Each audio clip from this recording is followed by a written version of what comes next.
These are the VRS Direct Force Pro pedals. So it's a high-end product, stainless steel construction with an industrial aesthetic. Very, very adjustable. All three pedals, the pedal faces in terms of height, depth, angle are fully adjustable, and overall pedal angle is also adjustable.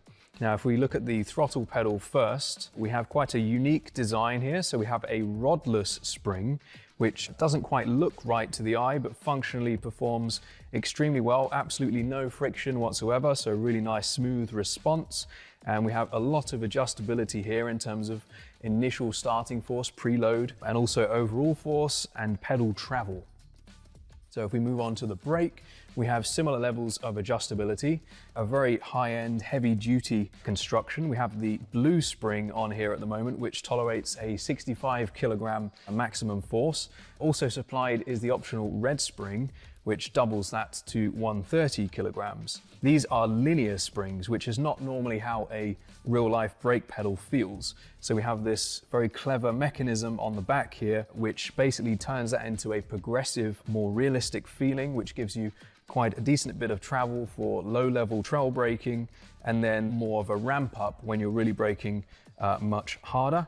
And we have this tie rod at the top, which is fully adjustable, along with preload, so you can really fine-tune that exact force shape to your preference. On the clutch, we have a similar level of adjustability in terms of pedal face and also the shape of the curve. So we try to emulate a clutch plate, which is stiff initially and then flattens out as the clutch gives way. So that's emulated here with a small amount of adjustability, including overall travel as well. So we're very happy with this product, and we hope you are too.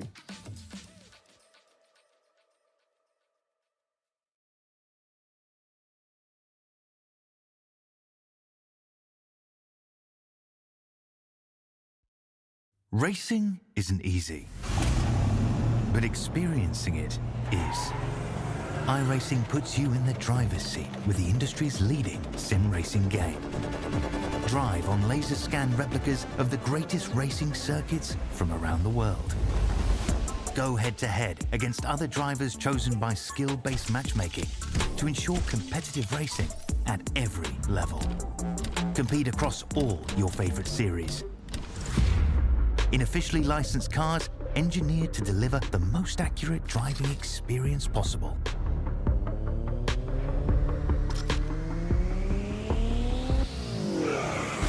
Join a race or host your own with players from across the globe. Race against the computer or in a league with friends. Feel the thrill behind the wheel.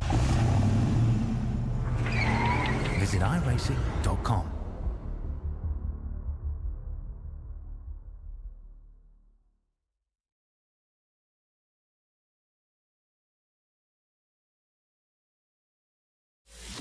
If you're looking to get serious in sim racing, one of the first things to do is upgrade your wheelbase and pedals. The powerful force feedback in our direct drive wheelbase makes a huge difference, and our highly adjustable precision pedals will give you the consistency you need to improve. So you'll not only get the best value for your money, but you'll also benefit from our quick, local shipping from Australia and save even more. Our transparent pricing has GST included, so there's no nasty surprises at checkout or further customs delays and charges. And if you're near Melbourne, you can simply pick up your hardware from our showroom and get a free product walkthrough from one of our VRS coaches. We offer excellent customer service after the sale, and our hardware is made of the highest quality components. To get yours today, just go to the URL on the screen or click on the button below. But hurry, stock is always limited due to high demand. So if you want to get faster, sooner, VRS is your answer.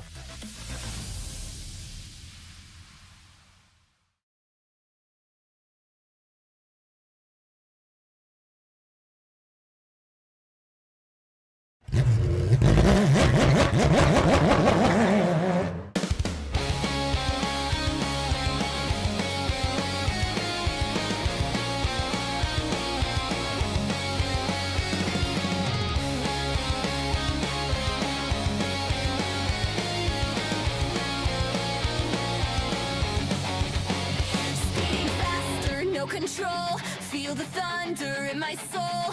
Through the danger, through the pain, only one thing to do to get to victory lane. Taking risks, full send, and in the end, be the best. It's taken over, cannot contain. victory lane.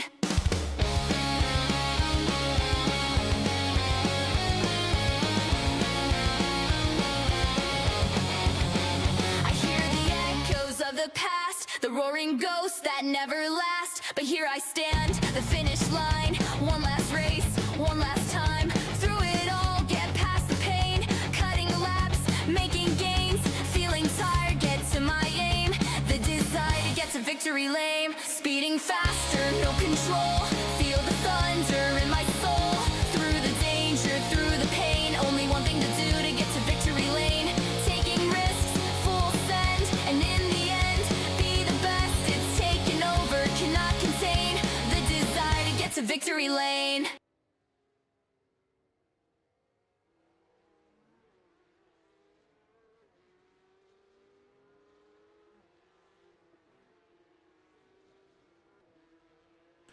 Good evening, good morning, good afternoon, ladies and gentlemen, and welcome back in to the IRWC. Welcome into Infinity Broadcasting, and welcome in to the final round, the finale for the VRS Porsche Cup Series this evening. It's round 11 of Season 3 as we head out to Detroit, Michigan for Belle Isle Park for the final time as a finale round here in the Porsche Cup Series. We'll go racing for two 30-minute features here this evening. Not only is it two 30-minute features for the final time at Belle Isle, it's the final time we go racing for Season 3, which means we've got champions to crown this evening, as Kurt Chapman, Ellie Gardner and Sam Muir will all hope to win their respective class championships along the way. Hamish Munro here with you, alongside Brenton O'Brien as always, as we lock in to go racing once again. It's a somber time to say farewell to Belle Isle as a finale round. It's a fun time though, because it means we're getting Adelaide next season. And Belle Isle will be back at some point, but it's a circuit that has already created so many championship memories for at least two drivers in Sam Muir and Simon Mazzomo, but we're possibly going to double that list tonight, Brenton, by crowning three new champions. Yeah, good evening to all, and I for one, I'm not going to miss Belle Isle a hell of a lot, but I can understand those that do, because it's been a staple track for quite a long while. And yeah, we're going to crown some new champions, some current champions. I think we've got 1 hour ahead of us of Sam Muir doing exhibition laps, but you know, the other championships are still going to be going down to the wire for sure. Well, we know that Sam Muir is not over 300 points ahead of Ben Pedersen coming into this round. In fact, he is only 277 points ahead of Ben 67 points ahead of Ben Pedersen. So mathematically it is still a chance, but it is very, very unlikely that Sam will lose the championship tonight. He would become the first champion to go back-to-back in the top class of the VRS Porsche Cup Series. It is the first season we have classes, but he would become the first ever back-to-back overall champion by the end of the night, seeing as he only has to score points in race 1 and he will be the champion. Ellie Gardner, her job is the toughest out of the three of them, although her points gap is quite substantial over Rodney Gollan. 104 points currently separates her and Rodney. A poor race from Ellie in race 1 could mean that Rodney could swing things back way towards himself, but anything can happen across the two races. If Ellie does outscore Rodney in race 1, and it gets out to a points gap of 150 points or more, she will be crowned the silver champion as well. Kurt Chapman currently sits well above Paul Wilson by 121 points at this stage, so once again he just needs to outscore Paul by 30 points in race number 1 this evening and he will be crowned the bronze champion. It's going to be a tough task though for those second place runners currently to outlast their competitors and try and beat them on the road this evening in terms of points winning positions on the road. So it's going to be a tough task for them. More than likely the current championship leaders will leave Belle Isle as the champions, but there is always the caveat of anything can happen. Any of them could end up making a mistake, and Belle Isle, well, she's got some weather on the way for us, Brenton, that could very well have a part to play in that. Yeah, absolutely, and bit of a continuation. Oh, it looks like Ellie's actually dropped out. Bit of a bad storm's gone through Brisbane this afternoon, so I'm hoping that, I'm not sure where Ellie's from, but hopefully there isn't too many people affected from that. But yeah, I've just noticed that there's been a disconnect there. Noticing on the points as well, and this is the type of thing, we said it earlier, Ben Pedersen's been carrying 30 penalty points around in his back pocket for pretty much the entire series, and that's always going to make things very difficult. But I notice now, after probably Saturday night, I think he's got the 55 penalty points now, so makes life very, very difficult for himself on occasions. It does.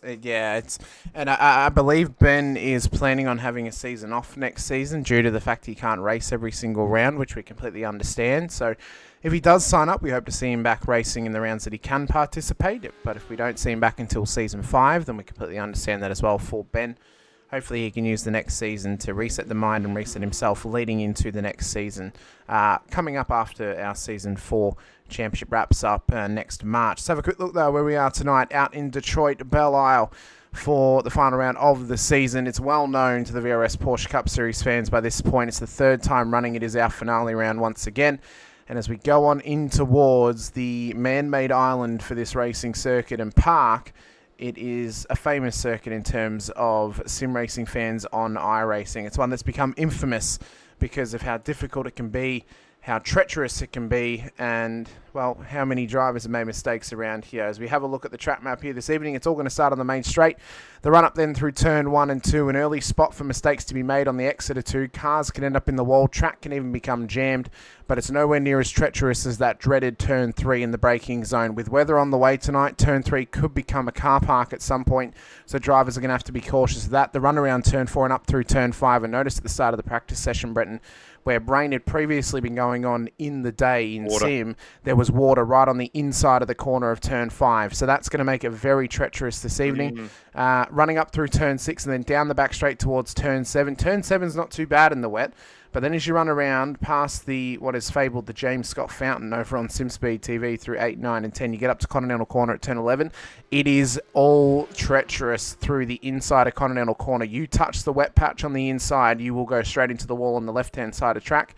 So drivers will need to be careful of that this evening as well. Turn 12 is often treacherous because of its high-speed nature. We've seen many incidents happen there across many different series right here on Infinity Broadcasting. So drivers need to be careful of that. Then the fast-paced run through turn 13 and up through 14 to end out the lap. Pit entry can be treacherous. Pit exit can be treacherous too. It's a dangerous track. It's surrounded by concrete barriers, and it's one that is going to challenge these drivers, no doubt, across the next 60 minutes of racing, Brenton. Yeah, and I'm just going to go back. It looks like... it is a treacherous track, and these little puddles, as we saw yesterday in ASRG Bathurst 1000, there was just that one puddle up with McPhillamy, it caught out the very best, and it could do exactly the same here, catch out the very best Porsche drivers that we've got, and it will add drama, and there's no room for mistakes here. If you make a mistake, you're going to be finding yourself into a wall. There's not many runoff areas at all available. We're talking about Ellie Gardner before and the points for that championship, and if you could, what was it, the lead? It was about 104 points. 104 points between... 104 points. I believe it's 104 points. Well, let me double Ellie check. Gardner might not be racing. Points. There we go. So, so Ellie might not be racing because there's a blackout at Ellie's house, which is cause of great concern, obviously, because that's not from Ellie's doing at all, and that could... Well, let's see how many points the competition can draw on tonight, and see. Yeah, there could be a change in the lead right at the exact wrong time for Ellie. Well, I've just said to Ellie, if it gets back on, get back in, because even if she's in for race 2, that will give her somewhat of a chance to try and fight back. Because, well, for Rodney Golan, now is pressure, because now he has to score 104 points across the 2 races. Now, it's not out of this realm that could happen for Rodney, but there would obviously be a little bit of sting on Ellie Gardner if she were to lose the championship from this position at the moment. So let's just pretend that Ellie's not coming, yeah? Yep. Let's just pretend that we know Ellie's not coming because of it all. What points does Rodney need tonight? What positions will he need tonight to get the job done? Like, what's his average? Okay. Because if he drives smart and just needs a pair of P12s, then he should be okay. Okay. Well, I'm just about to open up the rule book to get the scoring for the 30-minute race, so I have all the points on board. Mm-hmm. It's normally how I do the maths. I just read it if I can find it. There we go. In the finale, so for 104 points, he would need to finish a minimum of P33 in both races to win the... That would equal with Ellie, but Ellie would win on countback because of her podiums. So to cinch it, it would need to be a 33rd and a 32nd, and that would get him the championship. So realistically, with the amount of drivers we have in tonight, Rodney can finish last in both races. As long as he scores points, he can still win the championship off the back of that. If he were to score points That's exactly right. Yeah, if he could score points for our bottom position, which is, we've got 15 on track, 16, 17, 18, 19, 20, 21, the minimum points he will gain is 76. So if Ellie can get back in for race 2, she will have a 28-point buffer for race number 2, and that is only if Rodney Gollan finishes last. Where he's currently qualified in P10, he'd be getting himself 105 points, and he'd take the lead of the championship in one race. So, but it would only be by 1 point. So one thing's for sure, he's not going to come P30 tonight because we've just got the 21 cars, 20 cars entered at the moment for the last round. Disappointing number, not going to lie. But it has been a busy week for him. It's been a very busy week. They've had 3 rounds in 7 days, so it's understandable that those that can't fully commit every race, and they would have had a hell of a lot of fun on Saturday night as well. But it does take a lot of time out of your life, not going to lie, to do the testing and things like that. And for some, they might feel their championship's over and they're having the week off and getting their cars and themselves ready for the next season. Well, what we've seen between the practice session and now the qualifying session as well is the heavens have opened a little bit and the track has gotten a lot wetter than what it was towards the end of practice. So every car is on wet tyres at the moment around here. What a spectacular way for us to go racing, by the way, and for the last finale of Belle Isle. The first time we go wet racing at Belle Isle. Oh, it's going to be exciting. It is going to be an exciting time to be a Porsche Cup fan. That's another thing we can look forward to next season. We've got at least 4 variable weather races on offer for next season. I won't reveal what races those are because let's keep it a bit of a surprise, shall we, when we get there.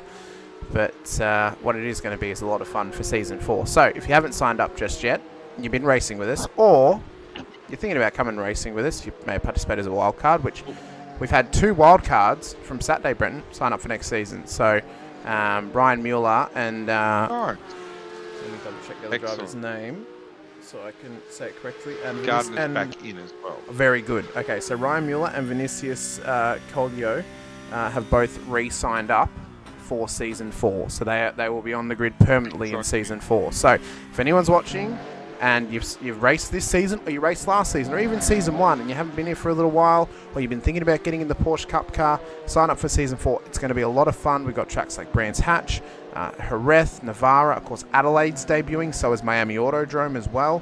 They will be our final 2 rounds of the season for Season 4, so they're going to be a lot of fun. The new Daytona layout's on offer, Mexico as well, Coda.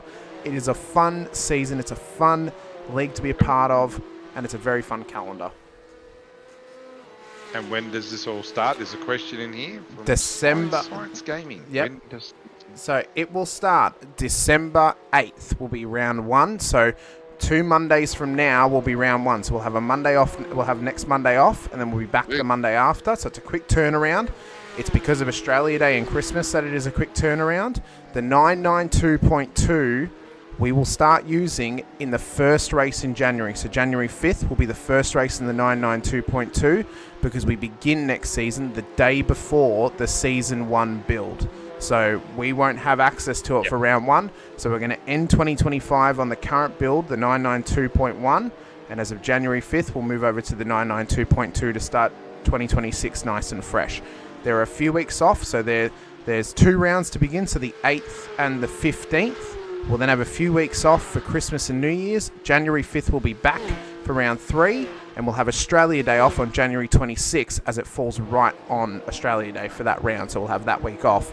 So it's going to extend it just a little bit, but it's going to be 11 rounds, 2 finale rounds that'll be undroppable at Miami Autodrome and at Adelaide as well. A slightly changed grand finale format 2 of 2 40-minute feature races.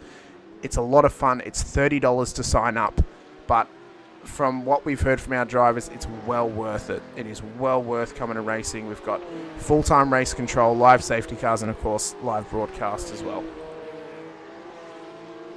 Very good. In the meantime, we're at qualifying. 2.5 minutes to go, and Sam Muir has got himself quite convincingly at the moment, provisional pole, 0.6 of a second ahead of Angus Lawford. And I was only saying on Saturday night for those that joined us, I think Angus Lawford has certainly been the standout. Oh, Sam Muir's driven well, Pedersen's had good moments, but I think for me, Angus Lawford's been the standout this season, not just because of the way he's driven, but the way he's actually continually improved throughout as well. Yeah.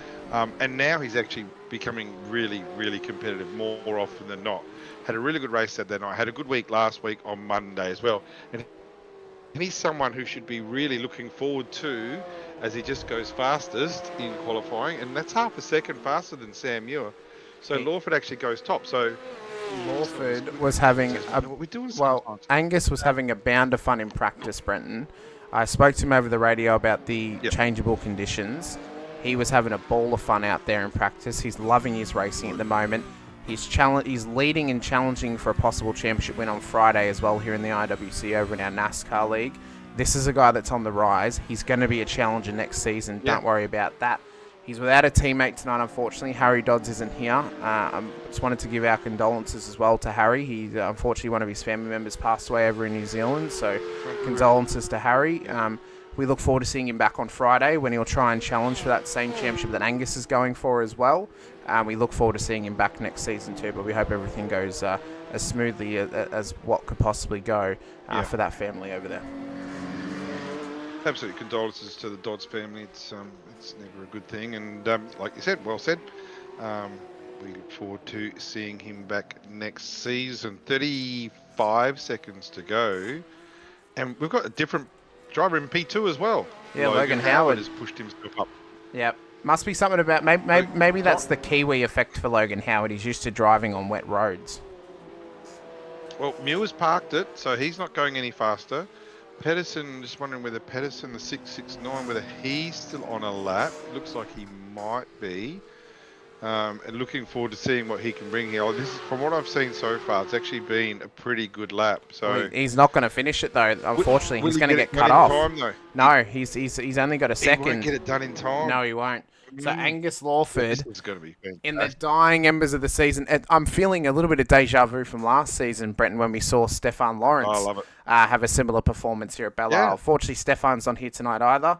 He's had to work today, so we look forward to Stefan coming back next season as well. I had a message from Connor Nixon asking if he could race tonight. Unfortunately, not Connor. You could only race during the wildcard round on Saturday. But sign up for next season, Connor. You can come racing. Well, but, get him signed up. Yeah, come and sign up. He's raced previously with us. He's been a previous driver in the series, so we'd love to have Connor back racing in the series. But starting grid for tonight's final round of the season will be as follows. Angus Lawford will start pole position alongside Logan Howard on the front row. And I believe for the first time in a fair while, neither Sam Muir or Ben Pedersen have qualified on the front row of a first race of an evening. So that's a quite interesting statistic for you here for Belle Isle. Muir and Pedersen, though, they'll be on the second row ahead of Mazzomo and McLeod, with Dawson ahead of the Bronze Class Championship leader, Kurt Chapman, starting out of P8. Rodney Gollan will then start alongside John Akers, with Damien Cairns and Dean Reddit for our top 12. Alex Schuler, Barry Punter will start ahead of Tim Nicol, Gary Watson.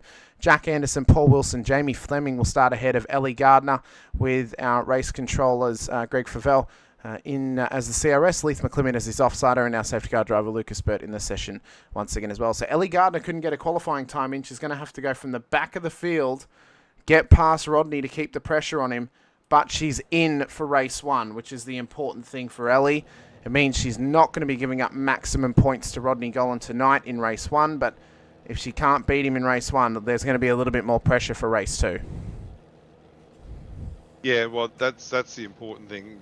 Well, the next thing is to make sure that the power stays on, although might have just been an internet issue, but it doesn't matter, on the grid, which is the important thing. So a minute 20 to go, and really, really stoked for our front row. First time for both of them, I believe, on the front row outside of reverse grid races. So looking forward to seeing how they handle the pressure of being in the lead.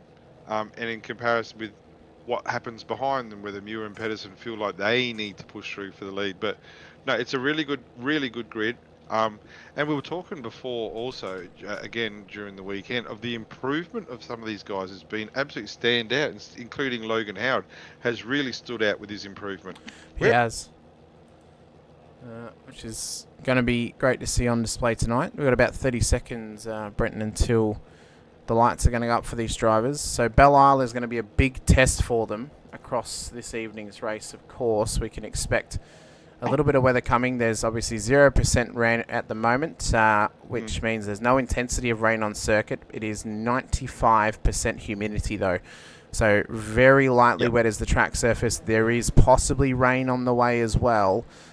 This is going to be a fun time for us in this one tonight. So variable weather for the final round. It is going to spice it up, and we cannot wait to see how this action unfolds for us right here in Detroit, Michigan. This time next season, as we said, we're going to be out at Adelaide for the final round. Super excited to finally implement the Adelaide Street Circus, but Belle Isle has served us well for the first 3 seasons, and now for the final time as a finale, it's underway as Angus Lawford gets us going off the start line. It's a hot start from the 52 as Pedersen and Muir are going at it through 1 and 2 as well. A lot of cars scrambling for position early, but we've got to keep an eye on the treacherous turn 3. And that's a car in the wall back there. That's bronze champion-elect Kurt Chapman, who's gone into the barrier back at turn 2, but we've got to be careful of 3. This could be chaos. Yeah, need to have a check there to see whether Kurt had a bit of help there. Could have very well had. So championship implications very, very early in the bronze class. So unfortunately, like I said, we've only got the 20 starters. So if you're in the lead of the championship, of your particular champion, you should feel pretty safe. But you still got to get the car to the finish line. So really good start up front for Lawford and Logan Howard. Pedersen, Muir have slipped in. And Mizomo has a whole world of experience in these cars, so expect him to do some good things tonight too. Well, we can look forward to what is to come across the rest of the race tonight. As we said, 2 30-minute races on offer for you. This is what you can expect from the semi-final format of next season. And look at the puddling of water on the inside at turn 8. That could be a treacherous position for some drivers tonight. We've also got to be careful the inside of the next corner too, Brenton, because it is super slick right on that puddle on the right-hand side. So we need to keep an eye on Ellie Gardner because everybody is on wets, but because Ellie had to come in very late, obviously, Ellie's the only one on slicks. Now, that I don't think is by choice, and we'll see whether Ellie needs to pit. Or look at the drive that Ellie gets out of this. So that's the thing with the slicks. Like once they're on, they're on. Yeah, once they're warmed up. So, that there was Jamie Fleming straight in the wall at turn 12. The wall. Yep. So, well, I suppose the thing for Ellie is there's no spray coming off the car down the straight. So once they're up to temperature, they're going to turn on, and Ellie's going to be on board a rocket ship. The only thing she has to be careful of is the puddles mid. Here. Yep, she's got to be careful through 1 and 2, and the puddles mid corner. So that's what Ellie has to be cautious of now, and that's going to be the big test. So looking forward to seeing what Ellie's doing here. Like at the moment, the gap from first to Ellie is 18.6 seconds. We're going to get some lap time. So this first standing lap for Lawford, a 43.2. Gardner, a 2:01.1. But don't forget, we're starting at the back. Started at the very tail of the field. And the time's not dropping much at all. Like, it's not dropping much at all. Certainly is dropping. I think at the moment, the wets are the way to go. Look, I would think Gardner's probably going to be... Oh, went wide there. That hurts. That hurts. Another car gone off too. Yeah, that was further round on lap 1. That was Barry Punter back at turn 6. But Ellie's just trying to survive at the moment on those slick tyres. She can't afford to pit because if she takes a pit stop in this race, she'll be dead in the water. Now, half an hour with a safety car, they can make it home. Without one, they will need a pit stop. So if it begins to rain, Ellie's going to have to come in probably as soon as possible to get some wet rubber on board that car because she may not be able to withstand the dry tyre running for too much longer. But the drive, especially around, turn 11, sorry, 9, 10, she's getting excellent drive out there, excellent drive out, but just around the back, turns 5 and 6, it just seems to be, the surface seems to be carrying a bit more moisture, seems to be struggling there a bit. But you're right, if it doesn't rain, if it doesn't rain, then I think it's an accidental move. I don't think it's deliberate. Let's have a look at the lap times here. Yeah, 5. Yeah, big chunks of time missing here. So fastest lap of the race so far, Ben Pedersen 39.6. Last lap for Gardner 45.9. So 46 seconds. Yeah, at the moment we're just falling very, very badly away. But it could come back. I would expect it to come back to Ellie in a way. But the other thing is you're already past the point of no return, aren't you? Like, you may as well stick with this and see if it works. Well, to give the update on the points differential between Ellie Gardner and Rodney Gollant at the moment. So Rodney's in P7, Ellie's back in P19. She's actually only dropping 37 points as Ellie Gardner's now gone round. Yeah.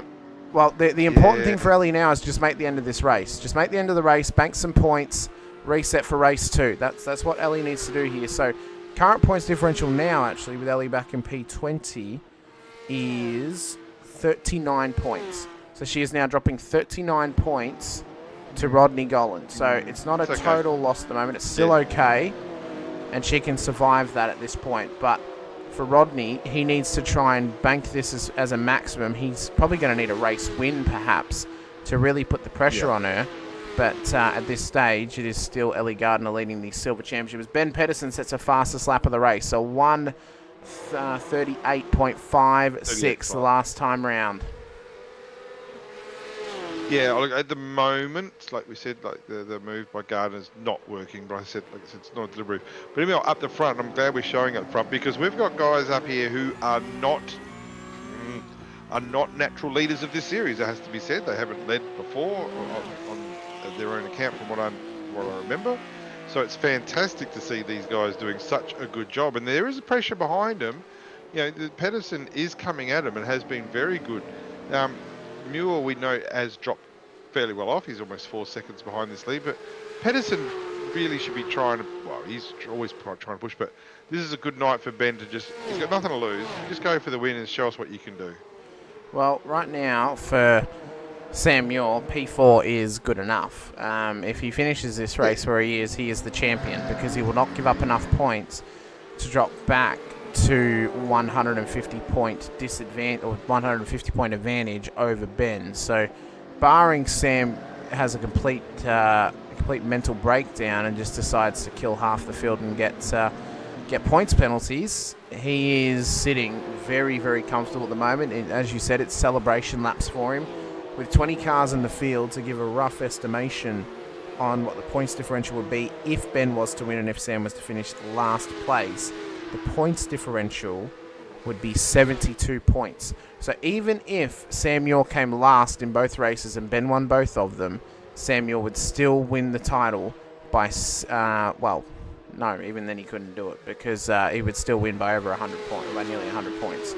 So for Ben, he needs Sam to have a non-point scoring race tonight to even have a hope in passing him in the championship lead, as Simon Mazzoma now comes past Sam. And I think, and Sam knows this now, he doesn't need to fight for anything tonight. He is solidifying his championship. He just needs to keep the points differential above 150. And by doing that, he pretty much just has to finish inside of the top 10. And he is the gold champion. Be the first back-to-back champion, as well as 9-5 Sim Sports become the first team to be a back-to-back, to be the first team to win 2 championships in the series. Yeah. And very well deserved. And look, I really hope Sam's spending the whole night just driving with a smile on his face. He's nice and relaxed. He doesn't have to show us anything tonight because he already has throughout. He's been the most consistent driver. He's been the smartest driver. And most often he's been the fastest driver. He's been clean. He's been an absolute pleasure to watch. In all honesty, he's done an outstanding job. And he's an avid listener, from what I understand. He's an avid listener of not just sim racing but all racing. So he picks up little pieces here and there and he learns from it, develops from it, goes faster from it, wins championships because of it. We saw what he did on Saturday night with a couple of the wild cards. He was very competitive throughout there. So looking forward to not just what he's doing tonight, because like I said, I hope he just drives with a smile on his face tonight, but more importantly, he's going to sign up for next season and it's time to back it up. He's had a very good season this season, no doubt at all, but let's see if he can go for the three-peat. Well, he has already signed up for season 4, so if someone thinks they can challenge the crown of Sam Muir, get your sign up in and come racing with us on the 8th of December. We've currently already got 13 sign-ups for next season as well, which is great. We've only had sign-ups open for barely even a week, actually. We only opened them on Thursday, so it's great to see the support for the sign-ups already. So hope we get everyone out there for next season. Well, I'll tell you this, Ryan Mueller will be very competitive. He will. Very, very good He will. driver. Yep. Makes a few mistakes. Sometimes might be considered hot-headed mistakes. But once he gets that out of himself, which won't take much at all, he will be very competitive, and he will certainly add to the series. So really looking forward to seeing what Ryan can add. We've also got fresh into the series next season, Dylan Gray as well, Ryan's team. And of course, Dylan is a Victorian State Series driver as well. Done a lot of Scott support races, supercars races as well. Sean Vandermeulen in 295 Sim Sports comes back to the series as well after one solitary race last season. Angus Lawford's re-signed up, Craig Schultz has as well, Mazomo has, Gary Watson's coming back, Fleming's coming back, Kansas coming back, and Ellie Gardner was the first driver to sign up. So we've still got some of our OGs out there from season 1 of Gardner, Schultz, Mazomo are still in the field ever since being here, and Damien Cairns being here ever since season 1. Well, no doubt at some stage you'll put the link up so how we can get those drivers out there interested and make sure that they sign up for next season. Because it's been a cracker season this season. Last season was the same. And looking forward already to what happens in a couple of weeks' time. So we're on YouTube land. There you go. If you just get on that Discord link right there, we can get you in for next season. So looking forward to seeing some tight racing and what is a very good calendar.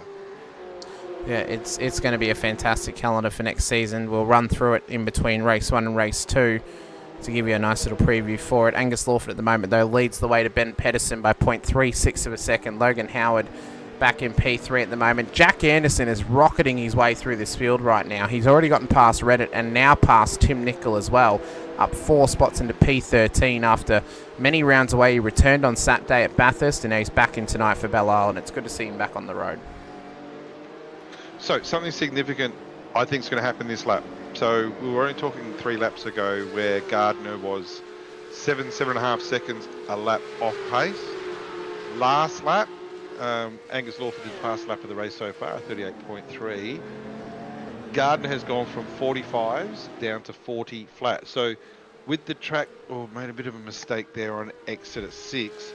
With the track drying, and it is definitely drying quite convincingly now. I know there's still a couple of puddles out there, but this could be the turnover. So first time we spoke about Gardner was 18 seconds down. So now 35.8. So there's a lot of room, a lot of space has happened. So we've still got 18 minutes to go. But I reckon we're getting very, very close to the crossover where drivers will need to make that decision. Do they come in for drives for slicks now? And I'm thinking, yeah, you probably would, because it's right there. Oh, well, Gardner is deliberately avoiding that wasn't a mistake, but she is deliberately avoiding the very greasy line at Continental Corner. It called out a lot of drivers in practice how greasy the line is down there. So that was a deliberate deep run. We'll see what the time is for Gardner. Expect it to be quick. So recent laps have been 39.8. 39.8. So that's not too bad, especially taking that deeper run at Continental Corner. But she needs the dry line to form through there for her to really get some lap time down. Best thing she can try and do now is maybe, in some form or fashion, chase down a P10 and get pole position for race 2. That's the best thing Gardner can try and do at the moment. But at this stage, she is still winning the title. Yeah, so P10's 22 seconds up the road. That's going to be a challenge. Considering our laps of 137, 138. As this goes on, you would think that the wets, their time will go up and the slicks will go down. And you would think those on the wets would certainly be starting to have some overheating issues, you would imagine. But by saying that Sam Muir down P5, that's okay, Sam. You don't need to be anywhere else. Fastest lap of the race, 37.8. Now, the guys in front of him all hanging on to 37.9s, as is Jared McLeod, which is a good effort, 37.994 as well. But after that, the times do turn quite convincingly down, where Gardner is now no longer the slowest car on the road. No, she isn't. She's up and around the average lap time. So we're right on crossover for those lap times to start coming down. But there's some crucial corners that she needs to dry out. Turn 1, 2, and Continental Corner are pretty much the 3 main corners that she needs to dry out for the lap time to become pure rocket ship behaviour for that Porsche Cup car. New fast lap of the race, Logan Howard, 137.27 the last lap, so they're continuing to get faster and faster. It's a great lap from Logan, so they're getting more and more confident. This is how it was in practice, Brenton, right before it moved to dry tyre running. So they have at least had practice in these conditions, but they're tough conditions, especially at a circuit like Belle Isle, where we know it's got that very weird surfacing of it, of the tarmac, concrete, and concrete tarmac composite as well, which is one that often tests drivers, especially in these street racing conditions too. So it's going to get faster for them. Will Gardner have enough time though with 15 minutes on the clock? Well, anything can happen in 15 minutes. Someone could end up in a wall. Yep. We could get a safety car for all we know. They're going to need a pit stop at this stage, but with the slower running from the wet tyres, could they have saved enough fuel to go no stop in race 1? You know what would be spectacular if this race had a safety car right now, because I'm 100% on Gardner watch. I'm on Gardner duty today, and 38.6 last lap. So that's, again, Ellie's fastest lap of the race. Oh! And I would think next lap.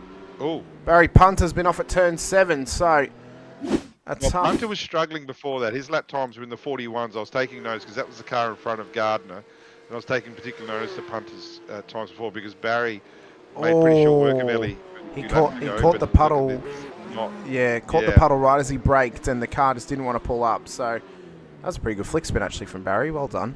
Got it turned around pretty swiftly. Yes, it was. And right now, Gardner's actually taking time out of the leaders and taking a different line now as well, a lot tighter line, as goes across the strike here. And this car's coming to pit. Yeah, so Dean Gardner's Reddit. this time 37.8. So we've gone from 7 seconds off pace. Now we're only less than half a second off pace. So the race is coming to Gardner. It's just going to be coming too late to make any threats in podium land, obviously. But the 10th place is now only 19 seconds up the road. Well, it was 22 seconds not what's so long ago. An important point for you as well, Brenton, is it's actually a very short pit stop tonight for these drivers. Dean Reddit remembered to turn off tyres, 4.5 seconds. Fortunately for Barry Punter, he forgot to untick them, so he's now in the box and putting a fresh set of rubber on board that car. Unless he's fixing the damage. Maybe. Yeah. No, 26 seconds. Yeah, he's still in there. He's just leaving now. 26.8. Yep. But so 4.5 seconds stationary, 24.8 in the lane. So, you're still going to be losing 20 seconds, aren't you? Still going to be losing 20 seconds, maybe a little bit more. So, and if that's the case, then Gardner will have, if everyone pits, if everyone has to pit, that would bring Gardner into 9th place, but absolutely taking chunks out of the times of the cars in front now, and that includes the leaders. So dries are on if you're going to be pitting, and John Akers is one who is pitting right now, and hopefully John's been listening and got some spotters out there going, yep, let's throw these dries on right now, because whoever pits now and puts the dries on is going to make a gain.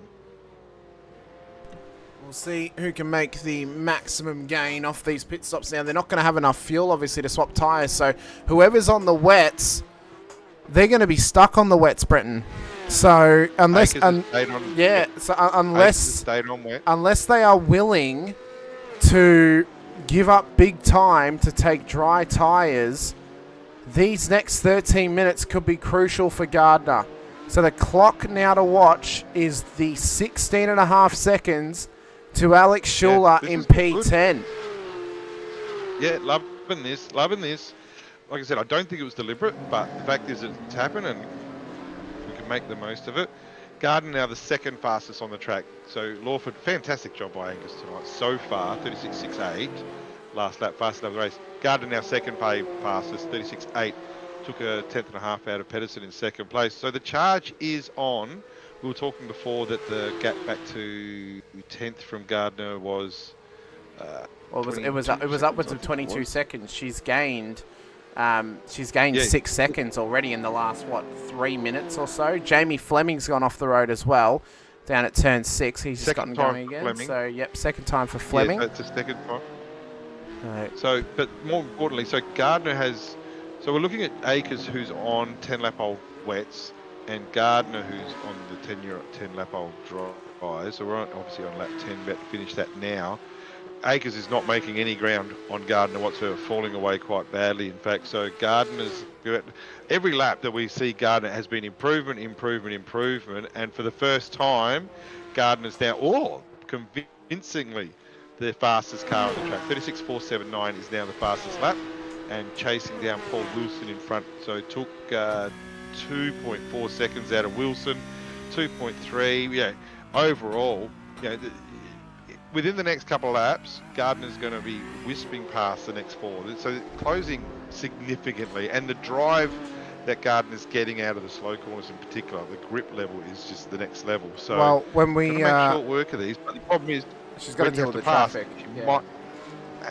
Might have to go in the puddles to make a pass move. So that's the only thing that Ellie needs to watch out for. Yeah, that's the one she's got to be careful of. So if we compare between Ellie and Alex Schuler, it's not going to show up because Schuler's actually having blinking issues at the moment. So we may have to just have a look at Jack Anderson's comparison here, just in case Alex does drop. It's not going to show me that. That's a bit rude. I know it was showing for Ellie though, which was fine and dandy. But the main importance was you could actually see how significant the loss of time was for Alex Schuler over the last 6 laps. And if we look on now, the current lap, it's not going to show for me, it's broken. Okay, that's fine. So Schuler's just done a 38.396, which is actually not a bad time in the scheme of things, but Gardner's going to be punching out another 36, maybe even a 35 here. We think 36 is going to be on the cards. Well, Muir's no, it is a 35. Oh, wow. 35.904. Yep, so fastest car on the road again. And that's 1 second faster than the second fastest car out there. As we said, though, here's the traffic. This is going to be worth watching, because if these guys play their cards smart, hey, Elliot, if you want to pass us, go your hardest, but work your way around. Get in the puddles to do it. That's going to make it easier. Gary Watson just punted Paul Wilson off the road and into the wall. So Gardner comes through for free. There could be a penalty coming the way of Gary Watson for that one. And now she's got clear road ahead, 4.4 seconds up to Tim Nicol. It needs to tow. Did Wilson say he needs a tow? I think he might do. That car looks very broken. Look at that rear driver's side tyre is completely disconnected from the car. Good. This could be a safety car. Wow. Oh, my God. Okay, so let's go to the leaders straight away. Let's go straight to Lawford. Let's go to Pedersen, Howard, Mazomo. Let's see what they do. Because right now they're thinking, hang on, we can now make it on fuel. We can make it on fuel. But we're going to need to change tyres. Let's see if any of them change tyres. Let's see if just 1 or 2 of them change tyres. Right now, strategy's on. Sam Muir back in 5th place, all of a sudden, has got the advantage of seeing what everybody in front does. Well, Chapman's because the field in. is going to tighten. So Chapman's in. They didn't come in, did they? No, they haven't, because they know that with the safety car, they don't need a pit stop for fuel. So No, but they're going to need tyres. I know they will. So Gardner's going to absolutely... She's going to cook the field. Wow. She's going to cook the field. She's got 5 minutes. Smart. She does. There's going to be traffic. But at the moment, P13, only got 12 cars to pass, and we're talking a car that is now significantly faster than the rest of the field, and is only going to get faster than the rest of the field. There's still no rain. The track conditions only going to get dry. We've only got 7.5 minutes to go in this race. What a shame. I'd love to have another 10 minutes, because Gardner is an absolute chance. I'm not going to say taking the win, because we want this safety car done as quick as we can. Just a 1-lap safety car. Thank you, Mr. Favell, who did a fantastic job last week as RC. And we really, really just want the 1-lap safety car. Just bunch the field up and let's just play on. Well, this is about to get as intense as possible. The safety car is on track. It's holding up Kurt Chapman, though, who was waiting to come out of pit lane. So Kurt has been held right up there by the safety car. So Angus Lawford is going to get picked up. Is he going to come into pit lane? He is going to come. No, he's not. He was trying to bait them. My God. Yeah. He even baited me. I thought he was coming in. I get it. Has anyone else come in? Watch for anybody else. Now, Chapman surprises me because he's had a stop. He's been stationary for 26 seconds and he's changed tyres. Yeah. But he's changed back on the wets. Yeah, he has. I don't think he realises that the dries are actually the optimal tyre. Yeah, so it's a shame, Gardner has just gotten a free kick at a top 10 finish in this race. This is significant stuff. It is significant. It's It's not the free hit for the top 10 yet. Not a free hit, but a free hit at an opportunity at the top 10 is what I mean. Yeah. The chase down's now a lot smaller. Can see in your range, it might even be a chance for a top 5. Hopefully safety car comes in this lap. We don't need to keep it going around. Thank you, Mr. Race Controller. But it's absolutely on its edge here. So the championship's over. I still said it. I said it from the start. Like, Sam Muir has won this championship and so well deserved. Is it worth taking the risk though? Look, for Lawford, Pedersen, Howard, Mazzone, you'd staying out. But for someone like Sam Muir, you got nothing to lose, really. I think the championship's done. Oh, maybe to see some exhibition, but wow, yeah, I'm looking forward to this. I just don't want these extra laps of safety cars. Every lap that goes past is a missed opportunity here. Well, we're getting majority of cars onto the back end of the train. Kurt Chapman will meet the train. Don't have to wait for him to get on the train. So they're not going to be too far away from it, though. Some drivers have come into pit lane to fix up their cars. Of course, Jamie Fleming, who had big damage. Paul Wilson as well with his meatball. So it's ended his night, and that will end possibly the championship hunt for him as well. He needs to get back out there. He's currently on lap 13. The leaders are currently on lap 15. There's only 5 minutes to go. We don't want to be spending another 2.5 minutes behind a safety car here. Let's have a listen to the safety car's pulling away. I think the safety car's pulling away. So we're going to get going again straight away here. Great call from Greg. Yep. One of the best in the business. He's done a cracking job, Greg. Yep. Yeah, he's done a cracking job, and hats off to him. He's done a fantastic job. A very experienced steward right now, and he's done a fantastic job with that. So all eyes on the car 7. All eyes are on the car 7. And also for Angus Lawford and Ben Pedersen, because Ben might want to stick his nose in and have a win here. But yeah, Lawford's done a fantastic job from pole position. He's away. So we're green flag running once again here at Belle Isle. And it is Angus Lawford who leads us away. How long will it take Ellie Gardner to chase down P10? Blown it. As blown it. Drivers are pushing hard. I don't know if she has. She's right on the back of Tim Nicol, though. Yeah, there's a reason right on the back, because made contact behind the safety car with Nicol. Oh. So that's not great. You would think there could be a penalty incoming there. Might not be. Well, all it would be would maybe be a points penalty. Because that's all they gave away at Bathurst for contact under the safety car was points penalties. So she may be okay. Well, then race hard, race fair. And look at the drive here. So we're on the exit of turn 6 here. The drive here will be significant. Just go straight. Oh my God! It's a rocket ship. It's like she's got nitrous on board. She'll probably pick up another one here on brakes. Oh my God, she may do. Well. Oh, she wasn't willing to risk it at 7. So she's racing smart, but she's got a very fast car underneath her. This is significantly fast, a lot more. And that's P10. Area on the back of that is P10 right in front of her, Alex Schuler. So P10 may not even be the limitation. There's 3 minutes left, arguably probably 2 laps to go. How far can she get up the field? Well, and the other thing is, if you're Schuler, do you defend? Right now, you're on the provisional pole for next race, so there is something worth defending for. Schuler not racing for any championships, he's got nothing to lose. Go out there and get amongst it, get the elbows out if needed. Gardner does have a championship to lose, but also Gardner has the best tyres as well. The track is pretty much completely dry. Well, so yeah. Dan in the chat is claiming Ellie can win this with only 2 laps to go. Well, time will tell. I don't know if she can catch the race leaders, but she can certainly get herself a top 5. She's going to go for it at turn 3 on Schuler. Into P10. Ellie Gardner goes under brakes, and the dry tyres have come on at the perfect time. She's in provisional pole for race 2, is the silver champion-elect at this stage. She's got Jack Anderson to contest with. Then it's Alan Dawson. Then it's her championship competitor in Rodney Gollan. This is... Yeah, that's the one she wants. Yep, that's the one she wants. If she beats Gollan in this race, it is going to make it impossible for Gollan to beat her in race 2 if she scores points.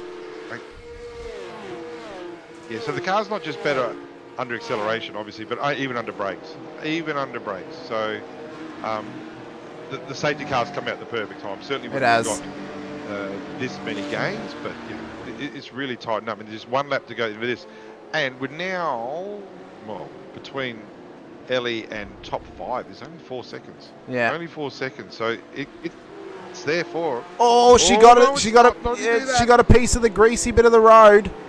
So that there is Alan Dawson. That there is Rodney Gollan. Paul Wilson separates his teammates. Oh, wait, no, it's not Paul Wilson. It's Barry Punter. Barry Punter separates his teammates. And Ellie Gardner now, of course, he'll be getting blue flags. So if Ellie goes to the move, he must not defend. It's the final lap of the race. Ellie Gardner's through to the P9, up 11 positions. This is the drive of her life right now at Belle Isle. All to get herself back in the gold class next season.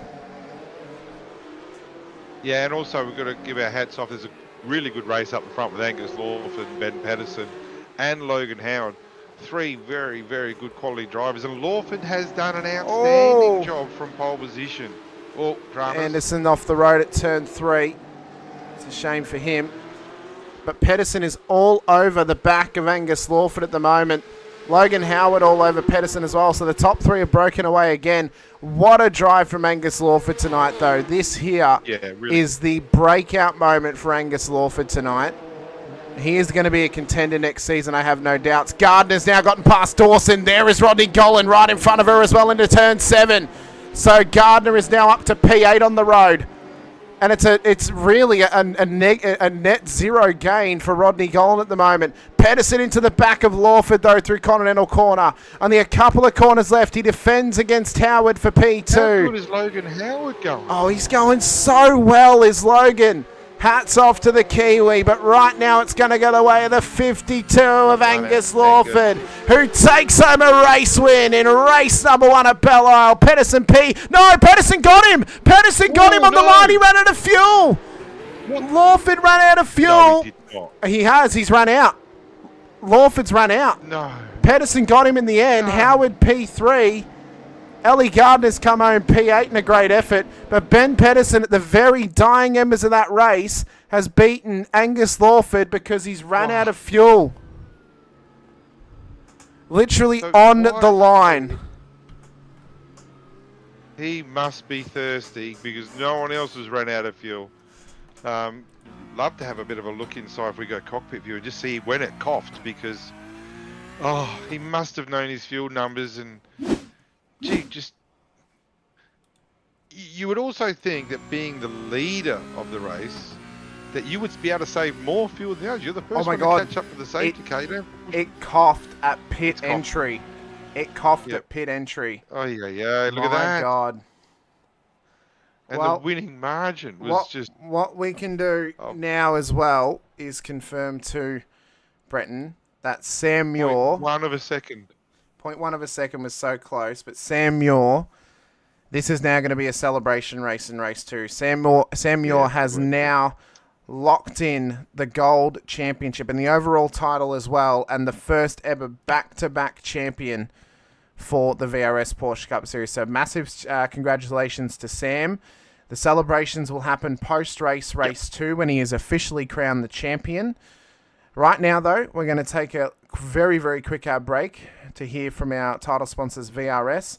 Don't go anywhere. We'll be back very, very shortly with more here from the Porsche Cup Series, including the corrected and finalised Season 4 calendar to be talked about just before Race 2 to come your way. But don't go anywhere. We'll be back in a few moments. These are the VRS Direct Force Pro pedals. So it's a high-end product, stainless steel construction with an industrial aesthetic. Very, very adjustable. All 3 pedals, the pedal faces in terms of height, depth, angle are fully adjustable, and overall pedal angle is also adjustable.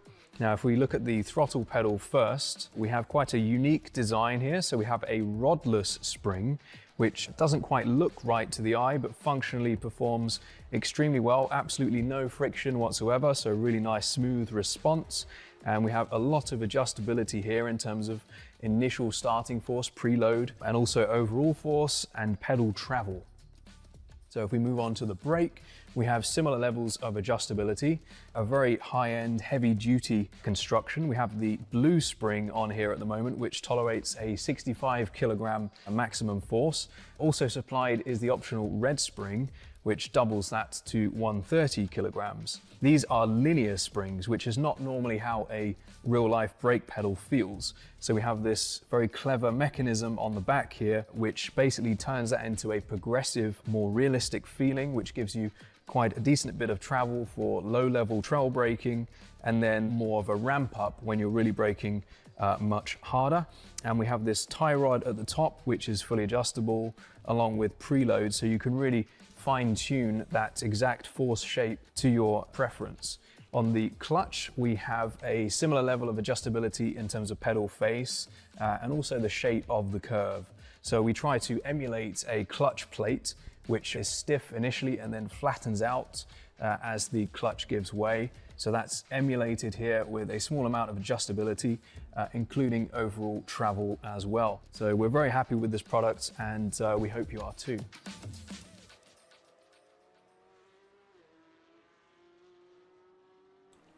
Welcome back in to the VRS Porsche Cup Series. It was a tough end of that race for Angus Lawford, who ran out of fuel on the line, if you're just joining us as well. Sam Muir has just clinched the Gold Championship and overall title as well this season, so race 2 is about to become a celebration race for him. All Ellie Gardner has to do now in race 2 is score points. She will be the silver champion. All Kurt Chapman has to do is score points, and he will be the bronze champion in race 2 as well. As their points gaps are not over 150 points, but if they don't score anything, they can be beaten by their contenders in Paul Wilson and Rodney Gollan, respectively, as well. Let's have a quick look at next season's calendar, though, as we wrap up the warm-up session, of course. This is what you can look forward to. Before we do that, we should also say congratulations to Ben Pedersen for winning that race. Yes, yes. You know, didn't do anything wrong, started P4 on the grid, worked his way up through the field, and at the end of the day, had enough fuel to get to the finish line. So that's always a pretty important thing. So well done to Ben. We didn't mention that. So good job for Ben winning that race. Yep, congratulations to Ben on winning race 1. We'll see if he can win race 2 as well. Coming out of that race as well, so Ellie Gardner dropped 4 points for the position behind Gollan, dropped 5 for a post-race points penalty for the contact with Tim Nicol under safety car. So she is still well and truly one hand on the silver trophy at the moment. This is our calendar for Season 4 leading into it. Brands Hatch will start us out, of course, with a rush round to begin the season in 2 Mondays' time. Navarra will then be our last round in the Porsche Cup 992.1 car on the 15th of December.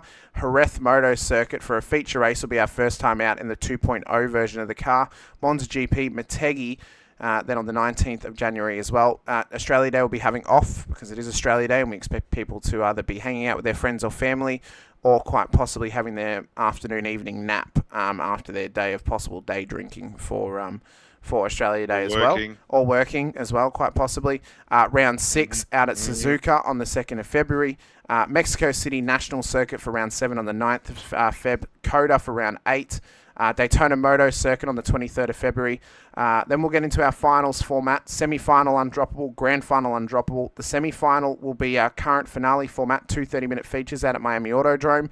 Adelaide Street Circuit, round 11. The grand final will be 2 40-minute feature races for our final round of the season. Both of them are undroppable, as I said. So points are going to be on the line. And if you make a mistake across both those races, it's high pressure because you could very well cost yourself a championship. Okay, so no, I'm not going to give anything away, but the cars are lining on the grid, and after they've started, I'll have a word about what some drivers are doing, what they aren't doing, what they should be doing. Look, that was a really exciting first race, and I went down to, so between first and third, it was 0.2 of a second. Really felt for Angus there. Drove superb throughout, but you know, if you don't have fuel, you don't make the finish. But he'll be starting P2. He'll be starting back in P14. Sorry, P9. No, I got it wrong myself, Brenton. I forget that the finale is top 15 inverted. So it is actually going to be Dean Reddit and Kurt Chapman on the front row of the grid ahead of Tim Nicol and John Akers.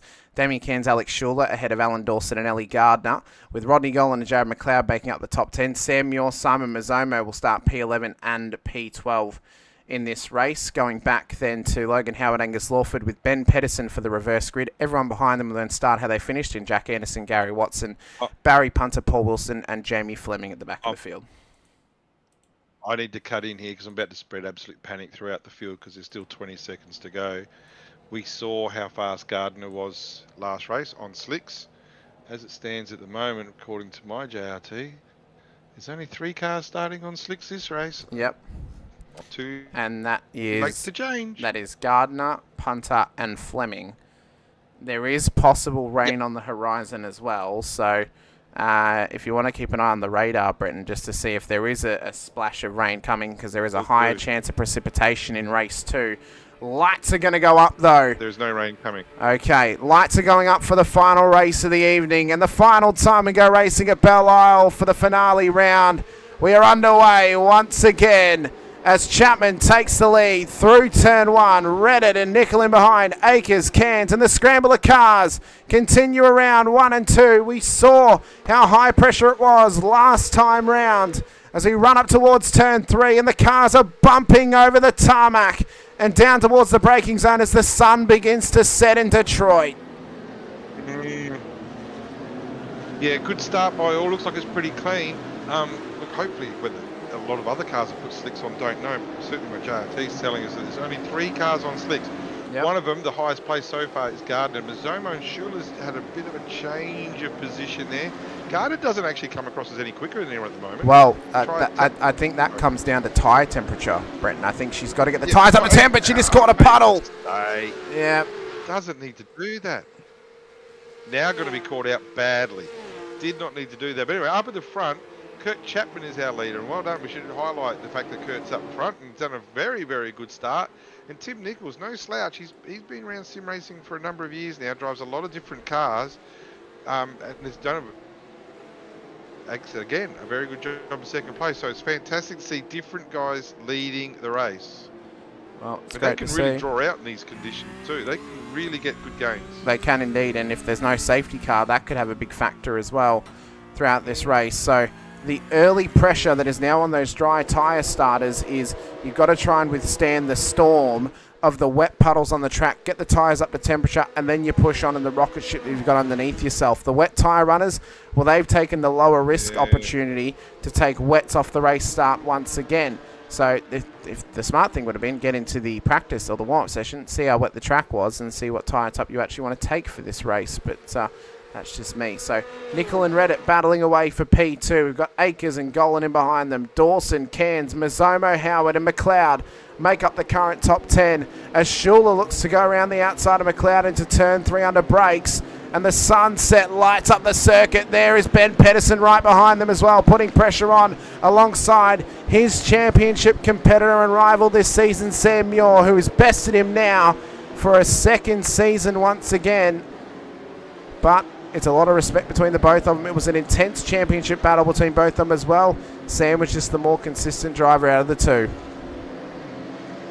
So Gardner P15 at the moment, falling backwards, I still think is the favourite to win this race. At the moment, track dampness about 33%. That's going to drop off reasonably quickly. Let's not forget, though, that it's not that time of day at the moment. It's now 5 minutes to 6 in sim time, so the sun's certainly coming down, so the track's not going to dry as quick. But there's a lot of traffic in front here. The midfield pack with Mazzomo, Howard, Cairns, McLeod, Pedersen, Lawford, all really neck and tuck here, nose to tail, throw a sheet over them.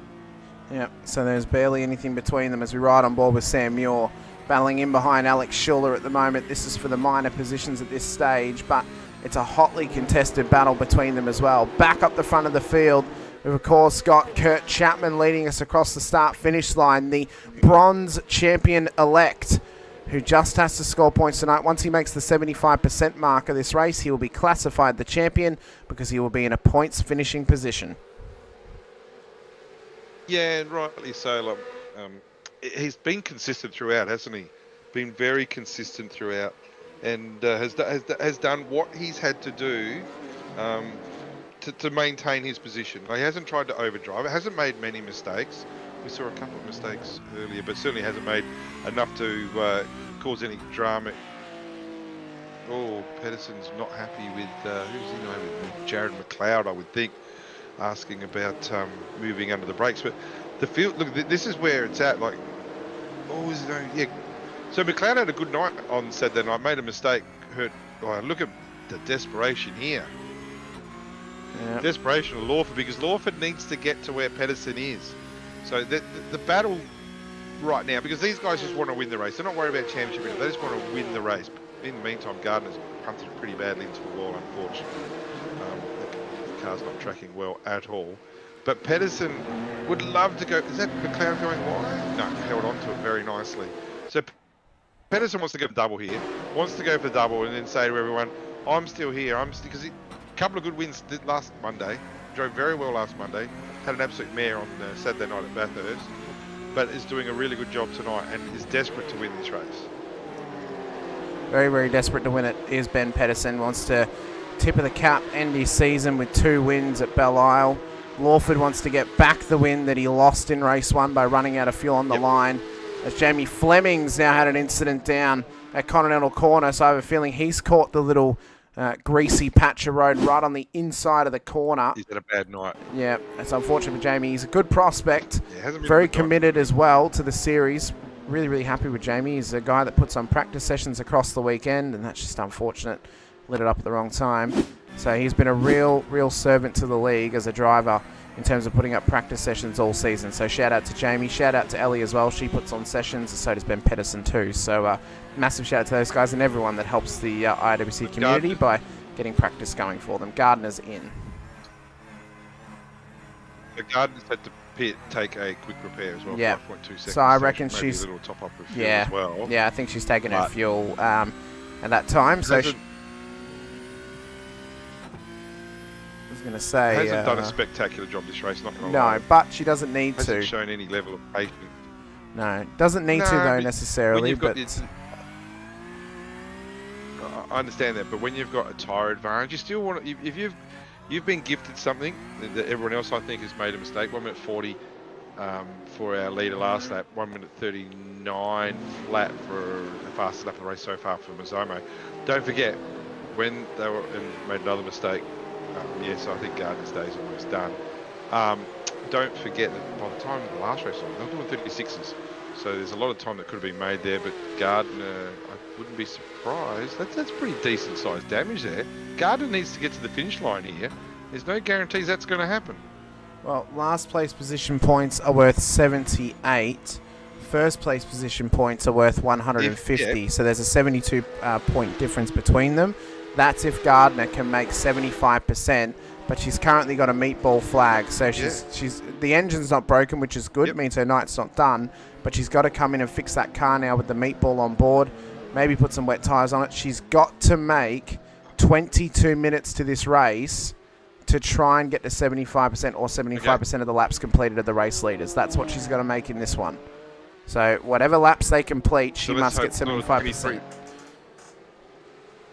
So let's hope it's not a 23-minute repair from the meatball flag here, because this will change everything. So boxing again. Look, I can't imagine it being anything more than 2-3 minutes, but steering damage, who would know? But up the front, Kurt Chapman still leads, doing a really good job, and the two of them, Redder and Chapman, have actually just drawn away from John Akers, and Rodney Gollan has got himself fourth. Simon Mazomo, Logan Howard. I think Logan's done an outstanding job. Oh, please don't be Logan Howard. No, it's Ben Pedersen. It is Ben Pedersen who's just gone off the road down at turn 7. So this is an unfortunate moment for Ben. Caught the puddle. His teammate Punter got earlier, tried to go up the inside. Caught by Angus Lawford. Then a blinking Alex Schuler has clipped him as well. And it's just an unfortunate end to Ben's night, it seems there. So Needs a toe. no, he's still running. He is still running. He's up and running again. McLeod's into pit lane now with a black flag. So I wonder, has McLeod gotten a black flag from race control? He has gotten a black flag from race control, maybe. Yeah, no, incident point. Anything come through? Well, it might be incident points already. because there's nothing from race control. So that may So be... 5 lap incident points? could have been clipping That would walls. be crazy. It would be crazy, but you think Yeah, about couple car car contacts, yeah, could go away very quickly. So it's an early loss there for Jared McLeod. Bit of action in the pit lane as well, with Pedersen and Wilson both pitting. Barry Punter's already pitted as well, and Gardner's already been stationary for a minute and a half.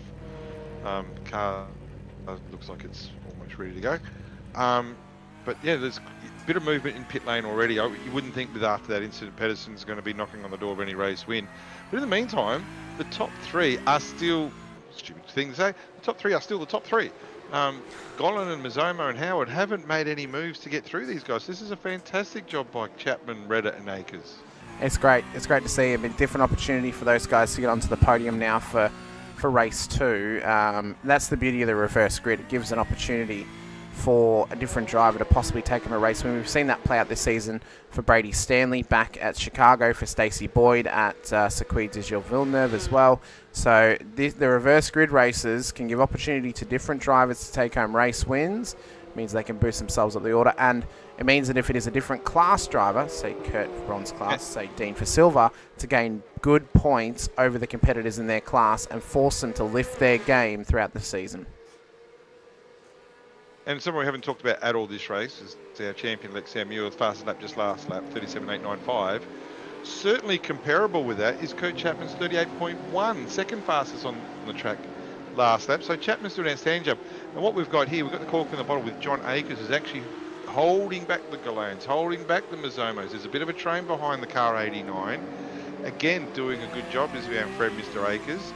And he is absolutely assisting Chapman and Reddit, not intentionally, but the other two now, they're 3.5 seconds up the road, drawing away. 19 minutes to go in the race, no doubt, but these guys are actually, their battling is going to be absolutely help those in front.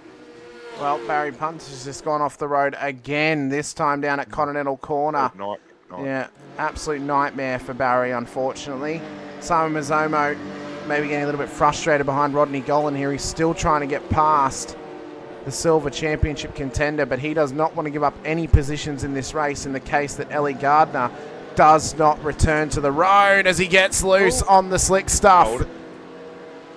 So in the world that Gardner cannot return to the circuit, let me have a quick look at the points. I'm sure Ellie will be fine. I'm sure she'll be fine, but just so we know where he would need to finish if Ellie were not to return to the racing surface. Lawford Black Flag. Lawford Black Flag. Didn't see what that was for. But that's, so two of our race favourites, both Lawford and Pedersen, have got themselves involved in some incidents, either of their own doing or of someone else's doing. So, well, that absolutely opens the door now for Logan Howard and Simon Mazzomo, but just as importantly, for Kurt Chapman and Dean Reddit. How good is it to see a bronze cast driver, he won't be bronze next season, you can be sure, leading the race. And we've already done, we're at lap 7 here, so any moves that would have happened might have already have happened. And he's done a fantastic job. For the last lap, 38.6. Ben Pedersen all by himself, 37.6, is just coming up to traffic now, but that'll make short work of Paul Wilson. So in the, just to confirm for you, Brenton, in the world that Ellie Gardner cannot get to a points finishing position of 75% of the leaders' laps finished in this race, the minimum position that Rodney Gollan needs to win the championship is P12 on the road. So P12 is all Rodney Gollan would need. That's a given. That's going to happen. There's no worries there. So that's the thing, though. So at the moment,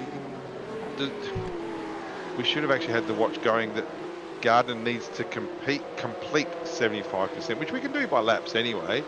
I think Gardner completed 4 laps, was on 5, and at the moment the leaders are on lap 8. So already there's 50. I'm terrible at maths, but that tells me that 4 into 8, that's 50%. So another 25%. I know that'll open up later on as the more laps we do, but there must be a little bit of concern in there right now. And Lawford doing his drive through.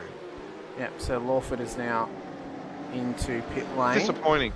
Yeah, it is disappointing, unfortunately, for Angus, but Yeah, because has had a good week. fast lap of the race there Has had a good week. So for at the Ben end of the day- Pedersen as well, with a 37.6. But Yep. a great week for Angus. Could have been a race win in race 1 if he didn't run into fuel, but good signs of prospect for season 4 is Angus Lawford. Could be someone to challenge for the title if things go his way. Yeah, next season's going to be an absolute cracker. I've got no doubt. And if anyone's out there watching right now, it's a great league to get involved with. And with Porsches next year, so 2026, there's other significant things happening with Porsches. There's other significant things happening with Porsches, and this series is very much going to be involved with that type of thing. So Porsches are a car on the up and up in the Australian sim racing, and looking forward to seeing not only what can happen here, but with Porsches in general next year. Unfortunately, Barry Punter has just towed to pit lane. I don't recall hearing him request a tow to race control, so that's his night done. He'll get disqualified from race control in that one. Yep. That's a position for Ellie Gardner. She'll Yep. go up to P19 now, which now changes the position Yep. for Rodney Gollan. Now he needs a minimum of P10.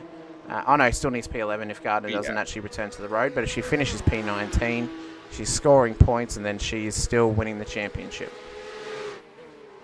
Yeah, well, at the meantime, Akers is still holding off Mazomo very quick. Chance of a move here into turn 3 has held that. I think Akers backed out of that quite well. But, okay. Sorry, just dying there a little bit. So the gap from Mazomo back to Reddit, haven't been feeling well lately. Hang on. Well, at the moment, the gap for Reddit to Mazomo is currently 5 seconds. So that's the gap that Mazomo's got to chase down.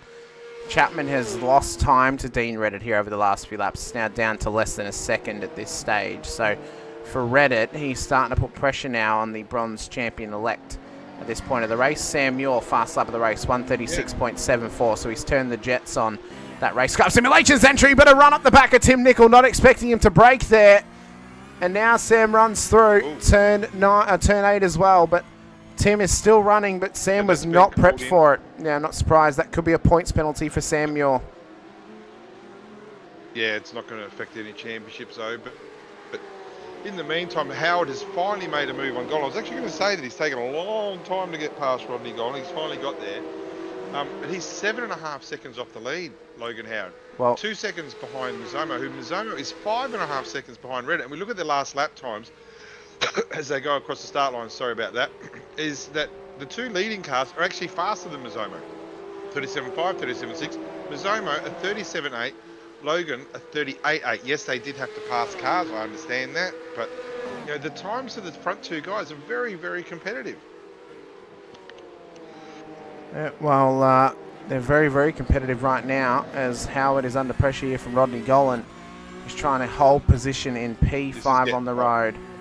Yeah, this is getting on edge now for Gardner because she still has her meatball flag and it's not completed her requireds. No, so, this is getting tight now because Gardner's only done 4 laps. They're on lap 10, so again, my maths isn't great. That tells me 40%. So, every single lap that Gardner can get out there, let's just do a real quick maths here. There's 12 minutes to go. They're doing 57s. We think they're probably going to get to, what did they get, lap 18 last time? I think they did lap 18, it seems about right. Yeah. So, with 75% of 18, somebody out there, because I said maths is about my worst subject. So whatever. That's 13.5. That's the lap that. That is 13.5, and she's currently 7 laps down, or 6 laps down on the race leaders. So it's now getting to the point of no return for Ellie Gardner. Oh no! Yep. It's not over yet. It's not over yet, it's getting close. but it's getting very, very close because Gardner is. Well, you could have raced over a whole season. That's true. But the caveat is we can't crown Rodney Gollan until he actually crosses the start-finish line. Because if he does, for whatever reason, drop below, if he drops to P12, he will he will beat Gardner by 3 points. If he drops to P13, he'll be on equal points with Gardner, and Gardner would win on countback because of her podiums. So, for Rodney Akers Golan... finally cracked this. Yeah. I'm just saying that Akers has finally cracked, and one of those cars that Howard and Golan have both gone through. So Golan's now in top 5. So it's all helpful. It does have Sam Muir closing quickly. So let's just go out there and pretend that that Muir eventually passes Golan. You would think, as Muir goes past Akers now, you would think that Golan's in for a top 6 position. I would think that's where we're going to be at, top 6, top 7. Well and truly enough. As they do another lap crosses the line. They've now completed 11 laps. Yeah, well... This is getting... Yeah. Well, it's about to be the beginning of lap 13, so this is the 12th lap completed now, this race. Gardner is 8 laps down on the race leader. She is still on lap 5. So this is the 75% mark if we go to lap 18 of the race. But it's completed laps. Gardner's only done lap 4. Yep, only that's completed 4 laps. Yep. Has not been in the line at 5. No, that's right. So the others have finished 12. So John Golan Akers... It's almost at stage now where Golan's playing defense and don't make a mistake. Yeah, pretty much. He cannot make it. He cannot afford a mistake now. So what Golan cannot afford is he cannot afford to make a mistake into pit lane, i.e. getting a speeding or an unsafe entry or an unsafe exit to get a drive through. Yep. He cannot afford to forget to untick tyres, so he must remember to untick tyres in the stop. And he cannot afford to get involved in an incident that would give him a drive-through penalty as well, or a points penalty, because if it gives him a points penalty worth enough points, it's going to make his life even harder of where he actually needs to finish this race. So if you're Rodney Golan right now, you're letting Sam Muir through. After you let Muir through, you've got 3 seconds back to Muir, and you're lapping faster than Tim Nicholl. Sorry, you're letting Muir through, and you're lapping faster than Tim Nicholl. You're also got to be thinking about where are you compared to 10th. You're 17 seconds ahead of 10th place at the moment. So there's a lot to take on, but at the moment, I'm almost calling it. Gardner has not moved, isn't moving. They're about to finish their lap 12. Gardner's finished lap 4. It's getting too far away now. I think, unfortunately if for you're saying that Ellie... they need to do 13 laps? Yeah, well, that's if they make 18. Unfortunately for Ellie, she wasted her fast repair on the first incident that wasn't a meatball. Absolutely did. Yeah. Yep. Now, will that mean that Ellie goes up to Gold Class next season? Well, we may put the offer to Ellie and say, do you wish to go to Gold Class, or do you wish to earn to go to Gold Class in season 5 or season 4? Gardner is moving with 8 minutes to go. Oh, okay. Now, the next thing is, can't afford to be lapped. Cannot afford to be lapped again. So needs to, because for every lap that goes behind and come out on dries as well. Yeah. Come out on slicks. Doesn't want to go another lap down. So she completed the requireds. She's still got optionals on board that car, but she's back out there to try and finish as many laps as possible in this race in the hopes that she can somehow get to 75%. It may not, but the problem for Gardner is she's on lap 5. The leaders are on lap 14, so she is currently 9 laps down on the race leaders. Yeah, we just need to probably recalculate. There's probably lap 18's looking pretty close in all honesty. And what'd you say? Lap 13 is 75%? Yeah, lap 13 will be 75. Yeah. Not getting to lap 13. Not happening. So, and the car isn't overly clean either. It does not look like a fast car. So Kurt Chapman, though, defends to Dean Reddit at the moment. Oh, he's done a fantastic. He has. Both of these guys up front have done a really good job. Mazzomo last lap, though. So Chapman to 37.4, as with Reddit. Mazzomo significantly quicker. Where did he find the 2 seconds from? All of a sudden, Mazzomo's gone and dropped into the 35s, like the deep 35s, 35.5. So it took 2 seconds out of the leaders in front. So I'm not sure where that's come from. As I do, actually. I would think Mazzomo's been saving fuel in the first part of this race. And now he's got the right fuel number. Now he's all right to go. Yeah, he's trying to go for a no-stop. That is the strategy of Simon Mazzomo right now. Yep. No-stop strategy for the 954 car, although he just clips the wall up at turn 5. But he's pushing this car hard to get it up into a race-winning position. Dean Reddit is hot on the heels of Kurt Chapman. Yeah, so let's just stay with the Mazomo car. And I reckon if you do an in-car shot, Mr. Producer, you're going to find those two cars getting a lot bigger in the windscreen very, very quickly, because last lap he was 2 seconds faster. At the moment, he's just 2.3 seconds off. So you would see these two cars battling in front, the bronze class and the C class cars of Chapman and Reddit. He's now got his fuel number. I'm pretty confident that's what it is. He's got his fuel number, and now he's up and away. He is pushing on. Is Simon Mazomo up towards the back end of Reddit, and Chapman taking advantage of the fact he's got a light car, and he's got a car where the fuel could possibly make it home after saving Reddit's into pit lane. So Dean Reddit comes in, Mazomo continues on, so does Chapman. So this is as intense of an end to this race as we could have hoped for. And the question mark still remains for Rodney Gollan. He has to make the checkered flag to win the championship. He is past he's past 75%. He's made it past lap 13. Doesn't see the checkered flag though, I would think. And in the meantime, Mazomo is making grounds. Now, the next question is, does Gollan need to pit? And do others around him need to pit? If the others behind him don't need to pit, you know, well, we know Akers already has. We already know that Akers was in front, but Dawson, McLeod, Cairns, Reddit has pitted as well. Yeah, if Gollan has to pit and the others don't, well, there is a chance he can drop out the top 12. I don't think so. I think he'll be fine. At the moment, all the desperation with Gardner just finished lap 5, now on lap 6. There's 4 minutes to go. Gardner wants every single lap possible. Gardner wants to try and get another 3 lap squeeze out of this. Still, that's not going to be enough. That's just not going to be enough. Well, she has set the fastest lap of the race, though, 1:35.33, so there is that at least for her. I do apologise about the blinking. There's a bit of wind outside, unfortunately, so hopefully that goes away quite swiftly. We are 26 minutes and 7 seconds. Yeah, the wind is not my friend right now. We're back again. That's good.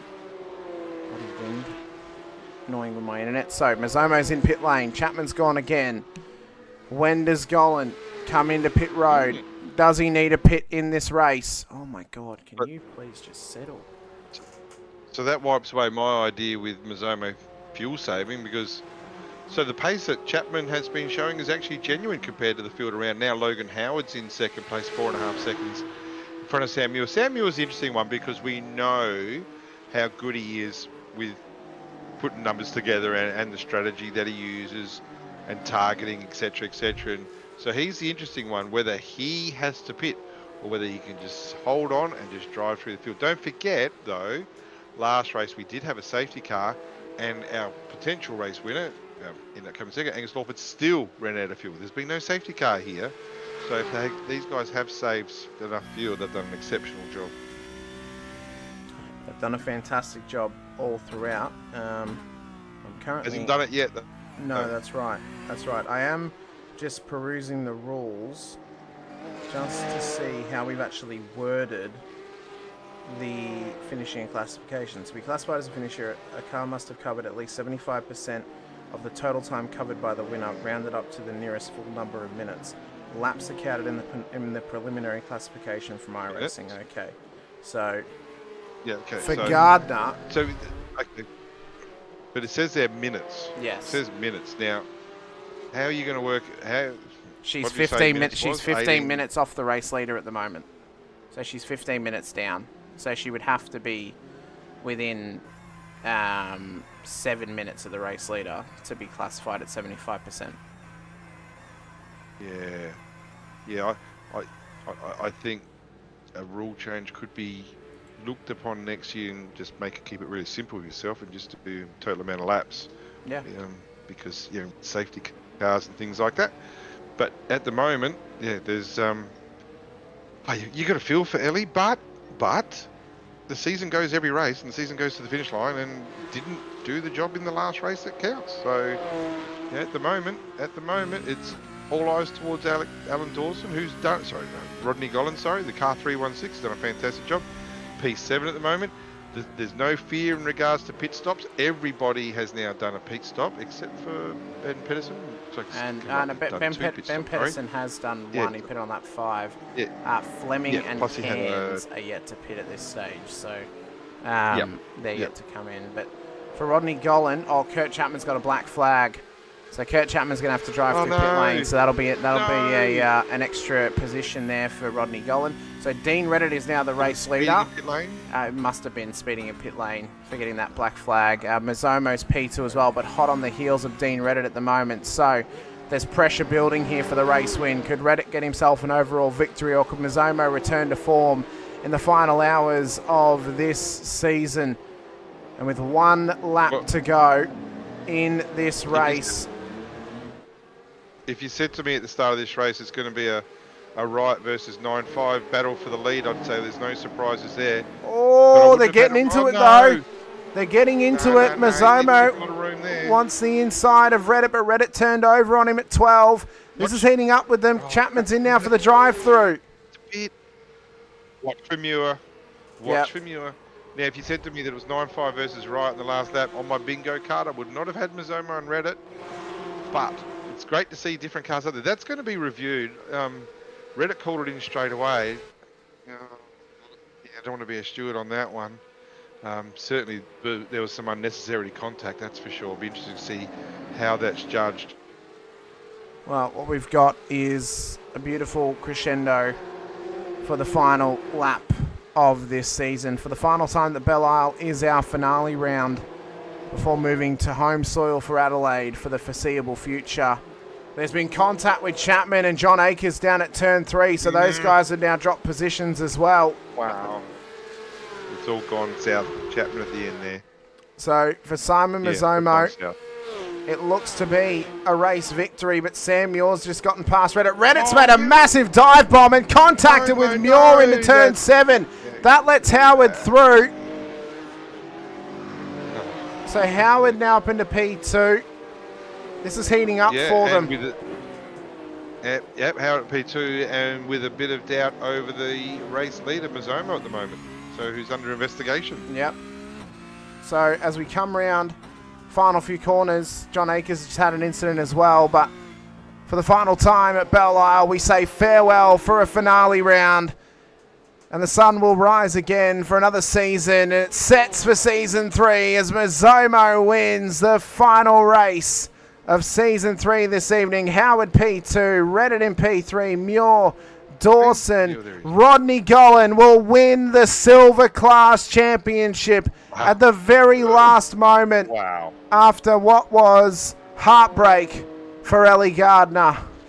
Kurt Chapman as well locks in the bronze title by finishing P9. So congratulations to those champions. Tim Nicol takes home the final race win of the season, by the way, for the bronze class. Good job to Tim.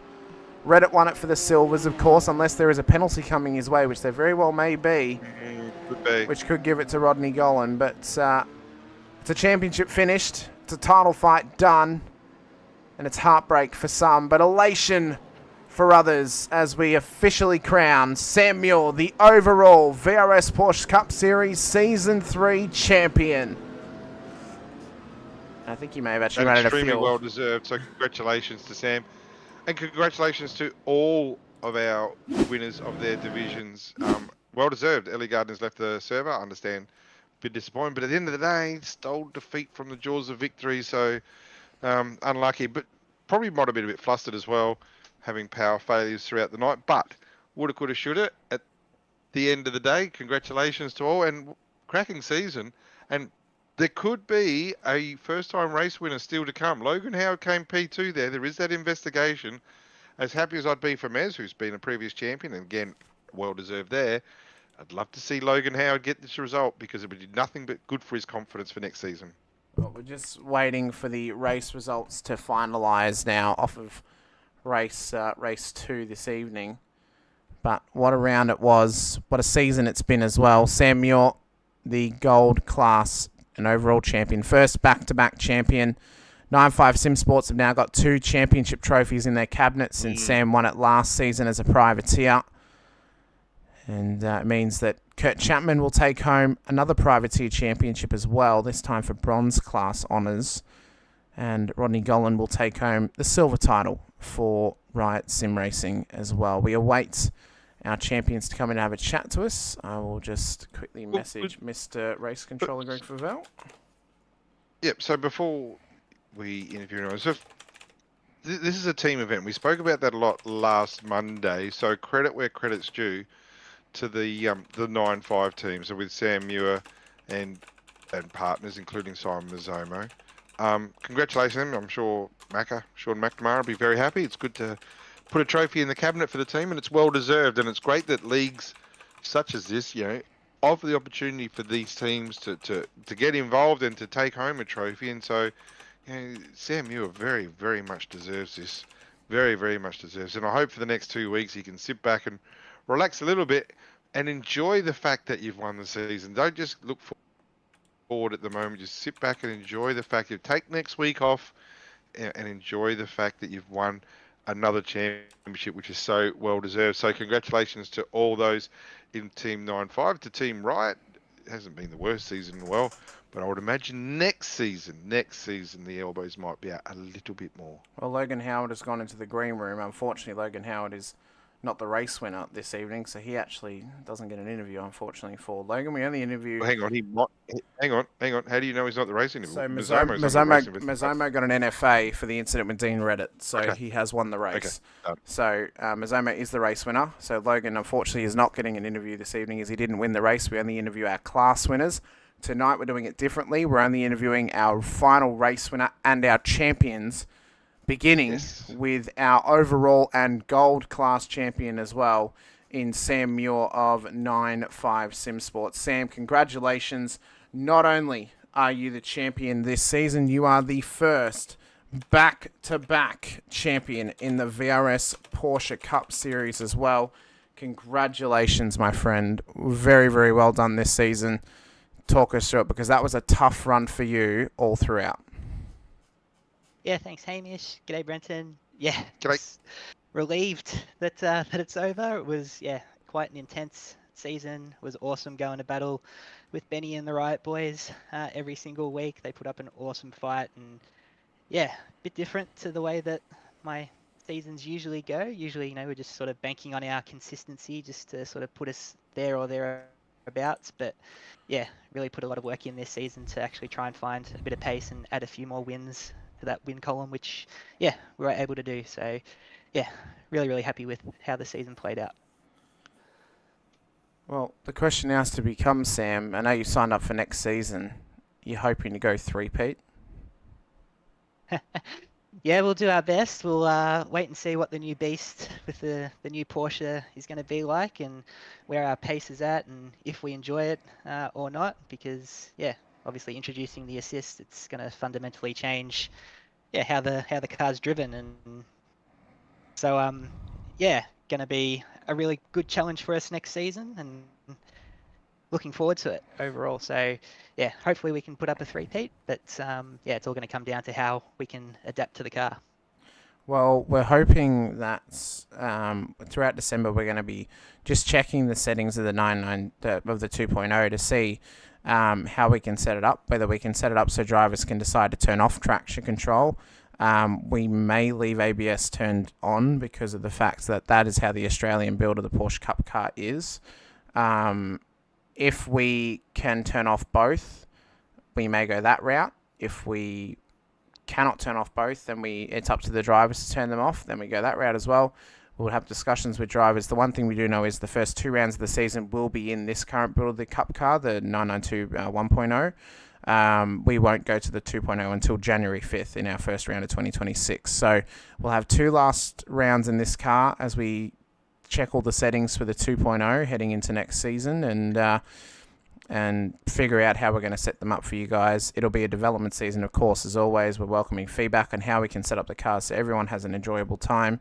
But it's just an exciting time to be a Porsche Cup fan because we get a new car. It's going to be a fantastic season next season with a lot of fun rounds, a new format in the grand final.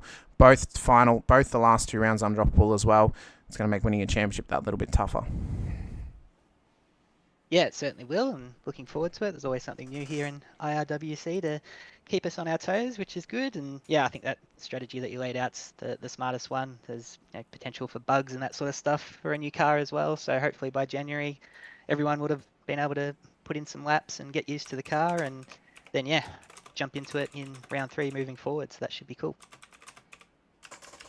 Well, we appreciate you coming over to chat to us, Sam, and appreciate you obviously being here with us for this season as well. Ellie Gardner has asked me the question about the rule clarification for the 75%. But Sam, congratulations, championship win, back to back. You've done what many great sports teams have done in the past. Recently this year for my Brisbane Lions when we won the premiership back to back as well. But no, you've done an exceptional effort, Sam. So congratulations. Is there anyone you want to give a shout out to before we let you go here this evening? Yeah, I think I might have forgot her last time, so better mention her straight off the top. Big thanks to my partner Shelley for putting up with me and supporting me in the sim. To everyone at 9.5, all our sponsors, Racecraft, RSW Graphics, Track School Track Days and Racing Ears. Awesome to deliver a championship in our first attempt with me on the roster. It's been a seamless transition into the team. Massive thanks to Mez and Craig for jumping in each week and just making this hobby even more fun than what it already is. To Benny and everyone at Riot, that was an awesome season, guys.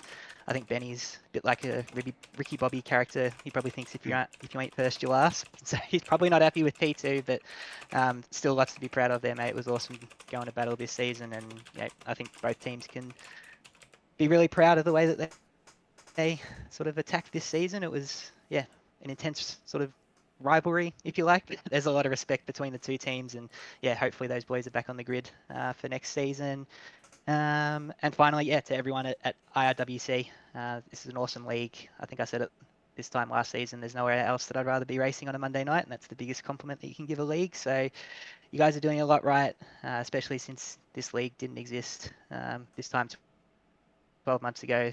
The amount of progress and momentum that you got behind this league is a real credit to everyone involved. And can't wait to see what you guys come up with next year, and looking forward to be a part of it. So thanks very much. Well, thank you so much, Sam. And gentlemen, as always, congratulations. Best of luck in Season 4. We look forward to seeing you come back. Cheers, guys. Bring it on. Thank you. Next up, we have our silver champion this season. We're going to leave our race winner till last. It's Simon Mazzomo, who keeps on hopping in and out of the green room. So next up, we'll go to our silver class champion in Rodney Gollan. Rodney, congratulations. You won the title in the end, based on the fact that Ellie Gardner had what was a massive heartbreak night. She had a great race in race 1, but race 2 didn't go her way. She didn't make 75%. You did exactly what you needed to do, which is finish above P12 on the road. Congratulations, you are the silver class champion, and you'll be heading into the gold class next season.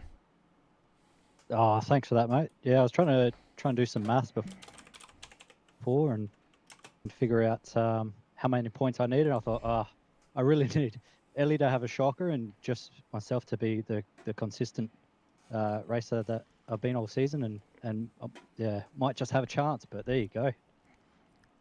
Well, I mean, you drove it was a real back and forth between yourself and Ellie across season. I mean, even the last few weeks, Bathurst, I mean, race 1 went her way, race 2 went your way. Imola, a similar scenario as well. You guys went back and forth all season, and I think you both deserved the title, but I think at the day that counted in the final round of the season, it came your way. Obviously, gold class next season. I don't believe Ben is signing up next season because he can't be here for the majority of the season. How are you guys now going to be able to work to improve heading into next season for Riot Sim Racing? Because I know that obviously Brenton and I have been maybe controversially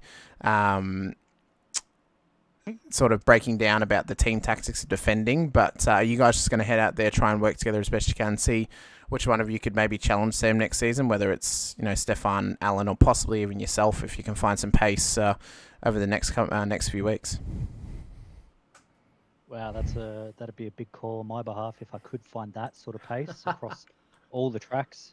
I've only signed up for this sim just over a year ago now, so I don't know all the tracks, and I'm still learning quite a lot. So Well, you are doing but a yeah, to get to stellar that good pace, effort.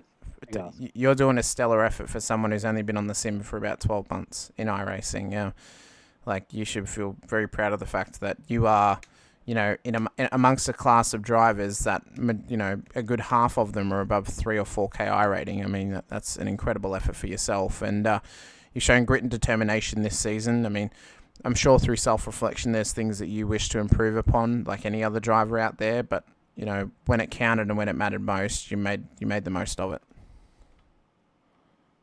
yeah, absolutely. And a big shout out goes to Riot for picking me up early in my, I was going to say career, but picking me up early on, and we're doing some training on some of the weeknights, and they've been giving me a lot of pointers, and without them, I wouldn't be anywhere near on this pace as I would be. So yeah, it's really down to the team and all their inputs, and me just taking it all in and learning from it. Well, you drove a fantastic season, Rodney, helped by the power gods on Ellie's side tonight, but you did everything you needed to, kept yourself nice and clean. You put yourself in the position to have a challenge for the title, so you should hold your head very high as the silver class champion. Is there anyone you want to give a shout out to over at Riot Sim Racing, or possibly anyone who may be watching, whether it's your friends or family, or possibly some teammates out there as well? Oh, shout out to all the boys at Riot. I think every single member there has helped me and really pulled me up. And thanks to all our sponsors as well, who I can't name them all for now, but you'll know who they are. Thanks, Hamish. Well, thank you so much, Rodney. Rodney Golan, our silver class champion. Best of luck in Season 4 of the Porsche Cup Series, now as a gold class driver. Thanks, mate. See ya. Thank you. Bye. Next up, we have our bronze class champion this season as well. A man who drove very consistently, it must be said, Brenton. And the man who I picked to be the bronze class champion this season as well. You did. It is Mr. Kurt Chapman. Kurt, congratulations. Bronze class champion. You made me look like an absolute genius picking you at the start of the season. You've earned your way into the silver class now for Season 4. Congratulations for all that success and everything that's happened this season. How are you feeling after a season completed, and one that had a lot of ups and downs, but one that's gotten you a championship? Well, I'll start off with the race. That's pretty heartbreaking, but it's good to end out with a championship win for the class.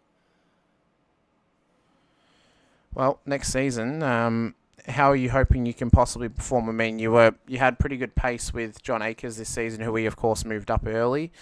Are you hoping you can go head-to-head with him in the silver class next season, maybe try and build up a little rivalry between yourselves and who can maybe come out on top? And if Ellie decides not to take a ticket to the gold class, maybe battle away with her as well?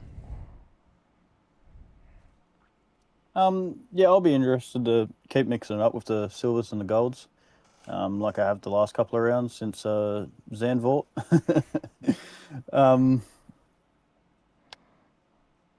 forgot what I was going to say now. That's okay. I mean, it's one championship won. It's now your second in the IRWC across the two different series that we run. You could possibly win a third on Friday.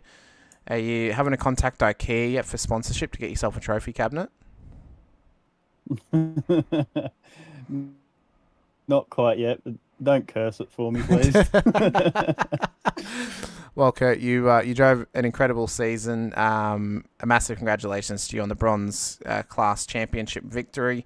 And, a pretty good race tonight aside from the late end there in race 2, but you led for quite a while, which was good to see. But is there anyone you want to give a shout out to before we let you go this evening?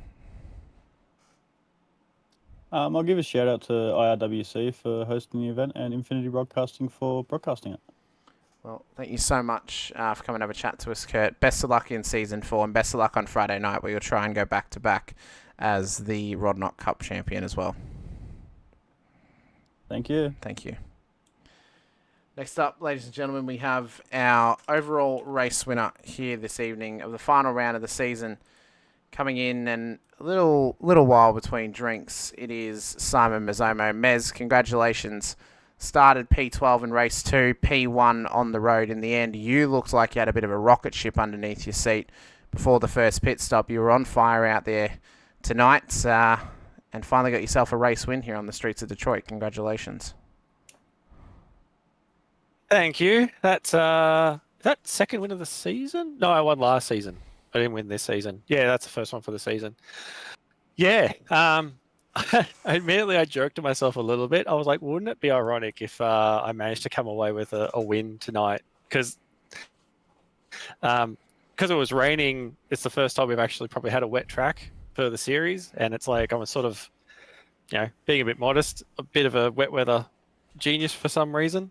So I was like, oh, geez, it's raining. Geez, my best shot for a win. Wouldn't it be funny if I got away with one? And yeah, no, I don't know why that last race, the thing just felt like a rocket, and I was super, super comfortable with the thing, as you could sort of tell.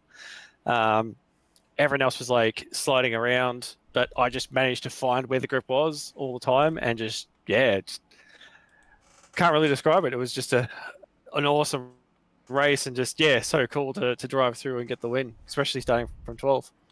Well, of course, big season next season for season 4. We expect you to get a 3rd race win, and a 4th race win, and a 5th race win when you go to Coda for a rush round next season, of course.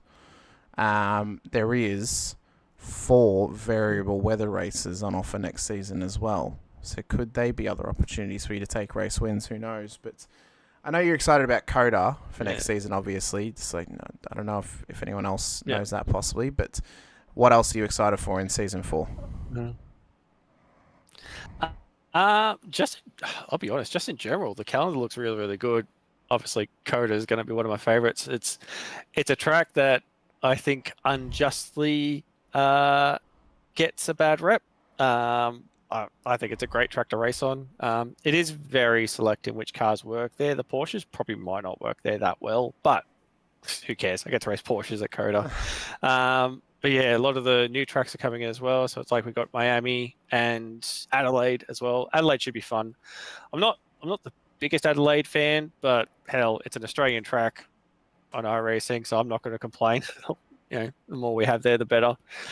But yeah, it'd be interesting. The big question is going to be the new car, because I think we'll get 2 rounds in and then the new car comes in. So I think that's probably going to be the biggest question mark next year or next season is how we adapt to the new car, what makes it click. I think that's probably going to be the biggest question for next season. Well, we're going to be having a little bit of a developmental powwow across December, just to see how we can set it up for the sessions, what settings we can apply to the car in the sessions, whether we can make TC and ABS open to drivers to be able to set themselves, or whether we can lock one of them and keep the other, or lock them both and unlock them both. Personally, for me, if I want to be fair to everyone, so if I want to be fair to everyone, I'd probably let everyone be able to turn on and off traction control. I'd force ABS to be on though, just because that's how it is in the Australian Porsche Cup Series. If I had my way exactly, it would be ABS on, TC off. That would be my way to match the real world Porsche Cup car.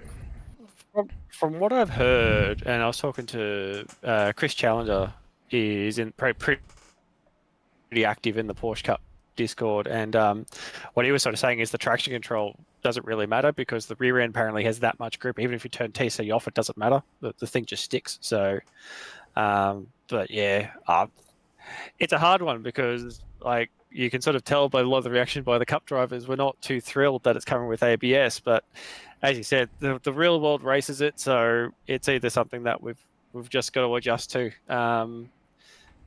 Whatever we can do. I know I did suggest to him have the option to be able to admin set whether or not you can turn off or turn on the assists like ABS and TC, but we'll see if that makes it through to the powers that be. But I think it's just going to be something that we're just going to have to get used to. I've got a feeling that we're going to either be one or the other, have to run ABS or just turn it off. At this point, I think probably we're just going to have to leave it on. As much as I don't like it, I think it's just going to be the logical step. It's what the real world's doing, and chances are there's going to be an advantage to using the ABS. So I think we've just got to suck it and see how we go. Well, it might clean up the driving a little bit, might help some drivers develop better as well. In a perfect world, we could force classes of drivers to have ABS off and some have ABS on. That would be a wonderful world if we could force that, but it's not always the case. That would be good, yeah. But maybe something for iRacing to implement. We can selectively put setups on the car depending on the drivers. Who knows? But Simon, congratulations. It's another race win for yourself. You're second in the IRWC. Your last one was back at Bathurst last season, so congratulations on that. You finally took a win at Belle Isle as well, as we say farewell to it and welcome in Adelaide as our finale round for the foreseeable future. Let us know anyone you want to give a shout out to, any friends or family maybe watching, or any of the team sponsors out there from 95 Sim Sports as well. For myself and Brenton O'Brien, congratulations on taking home the final race win of Season 3 here in the VRS Porsche Cup Series.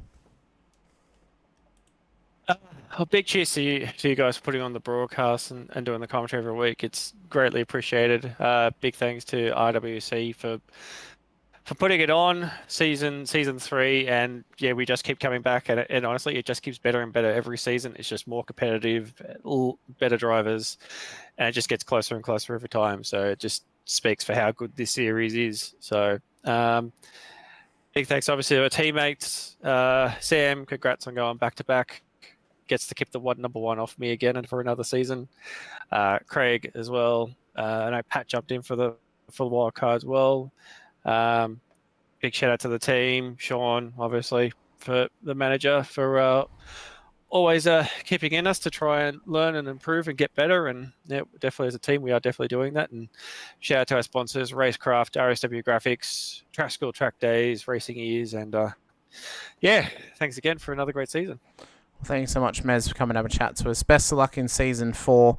We'll see if you can win yourself your second title and get a third for 95 Sim Sports.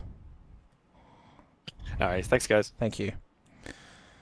Well, what a wonderful season it was, Brenton, and what a season to end out our 2025 iRacing seasons, our 2025 in the IRWC. I'm so proud of where this championship and this series has come.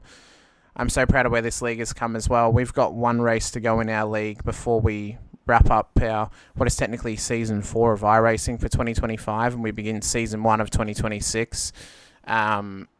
It's going to be a fun 2026. You know, fun things are planned for this series. Obviously, some new formats, a couple of format adjustments as well in how that's now being applied. There'll be some development on the new car in the first season to see where we really stand. So to be a part of that development in Season 4 is going to be a big part of the drivers, not only for us as admin, but for everyone who drives the cars too. That'll help other leagues with the Porsche Cup car as well. Then Season 5 will be just as special because we would have figured out the kinks and we're ready to rock and roll once again. So it's going to be a fun time in 2026. You guys don't want to miss any of the action. We'll be back with more Porsche Cup action in 2 weeks' time. The 8th of December is the return of the VRS Porsche Cup Series. We'll be back in the 992.1 car for 2 races, or 2 rounds, and we'll be moving over to the 0.2 for 2026. So it's going to be a fun time ahead. Next season, it's a big season, Brenton, but it's been a pleasure once again to call it all with you this season. As for you, Hamish, and well done putting it all together. Well done to all of our admin crew and stewards. Stewards put up with a lot week in, week out. So to Greg Favell and his team, well done. And yeah, new cars, new tracks next year. Or sorry, next season. Well, it is next year, isn't it? A lot to look forward to. It's been a successful season. Congratulations to all of our championship winners, and looking forward to seeing if they can back it up again next season with what I think is going to be some severe competition coming in. Oh, it very well will be. So that's what you can expect from next season. Brands Hatch on the 8th of December, the Navarra Jerez for the Moto Layout, Monza GP Circuit, Motegi for the full circuit, Suzuka, Mexico City National Circuit, Circuit of the Americas, Daytona Moto Circuit, Miami Autodrome, and Adelaide Street Circuit will end out our championship next season. If you're joining us for the first time on Infinity Broadcasting, be sure to hit the like button and subscribe, the bell icon too, so you're notified whenever we go racing right here on the channel. Coming up on the docket for you Friday night, the IRWC Rodnock Cup returns for the final round of the playoffs, where 4 will turn into 1. The final 4 will battle for the championship out at Talladega, the home of oval racing, the home of stock car racing. What better way could we do it to end out our next gen season?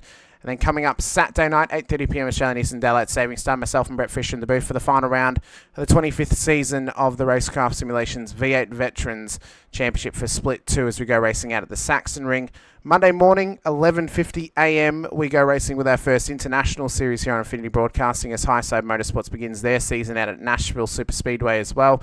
So you can watch that while you're out on your lunch break at work, or if you've got a day off, whatever it may be. Come and hang out as we go racing with more oval action right here on Infinity Broadcasting as well. Get signed up for Season 4 of the IRWC VRS Porsche Cup Series as well. Our Rod Knot Cup sign-ups will be going out very shortly too. You can join our Discord, which has just been put into the live chat. Get involved and get into the championship next season too. Shout out to our series sponsors, VRS, Infinity Broadcasting, SPP Graphics, Black Art Designs as well. For myself, Hamish Munro Brenton O'Brien alongside. Appreciate your time. Appreciate your effort being here with us for Season 3. We'll see you again on December the 8th. But until then, stay safe, drive hard, and as always, bye for now.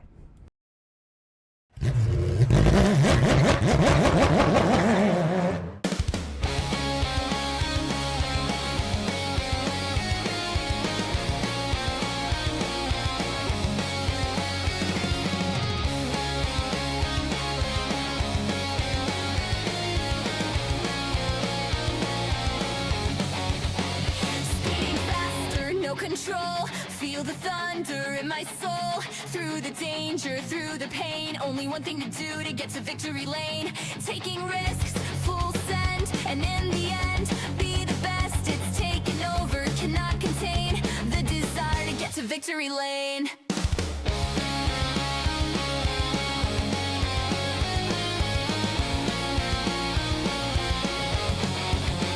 I hear the echoes of the past, the roaring ghosts that never last. But here I stand, the finish line. One last race, one last time. Through it all, get past the pain. Cutting laps, making gains. Feeling tired, get to my aim. The desire to get to victory lane. Speeding faster, no control. Feel the thunder in my soul. Through the danger, through the pain. Only one thing to do to get to victory lane. Taking risks, full send, and in the end, be the best. It's taken over, cannot contain the desire to get to victory lane.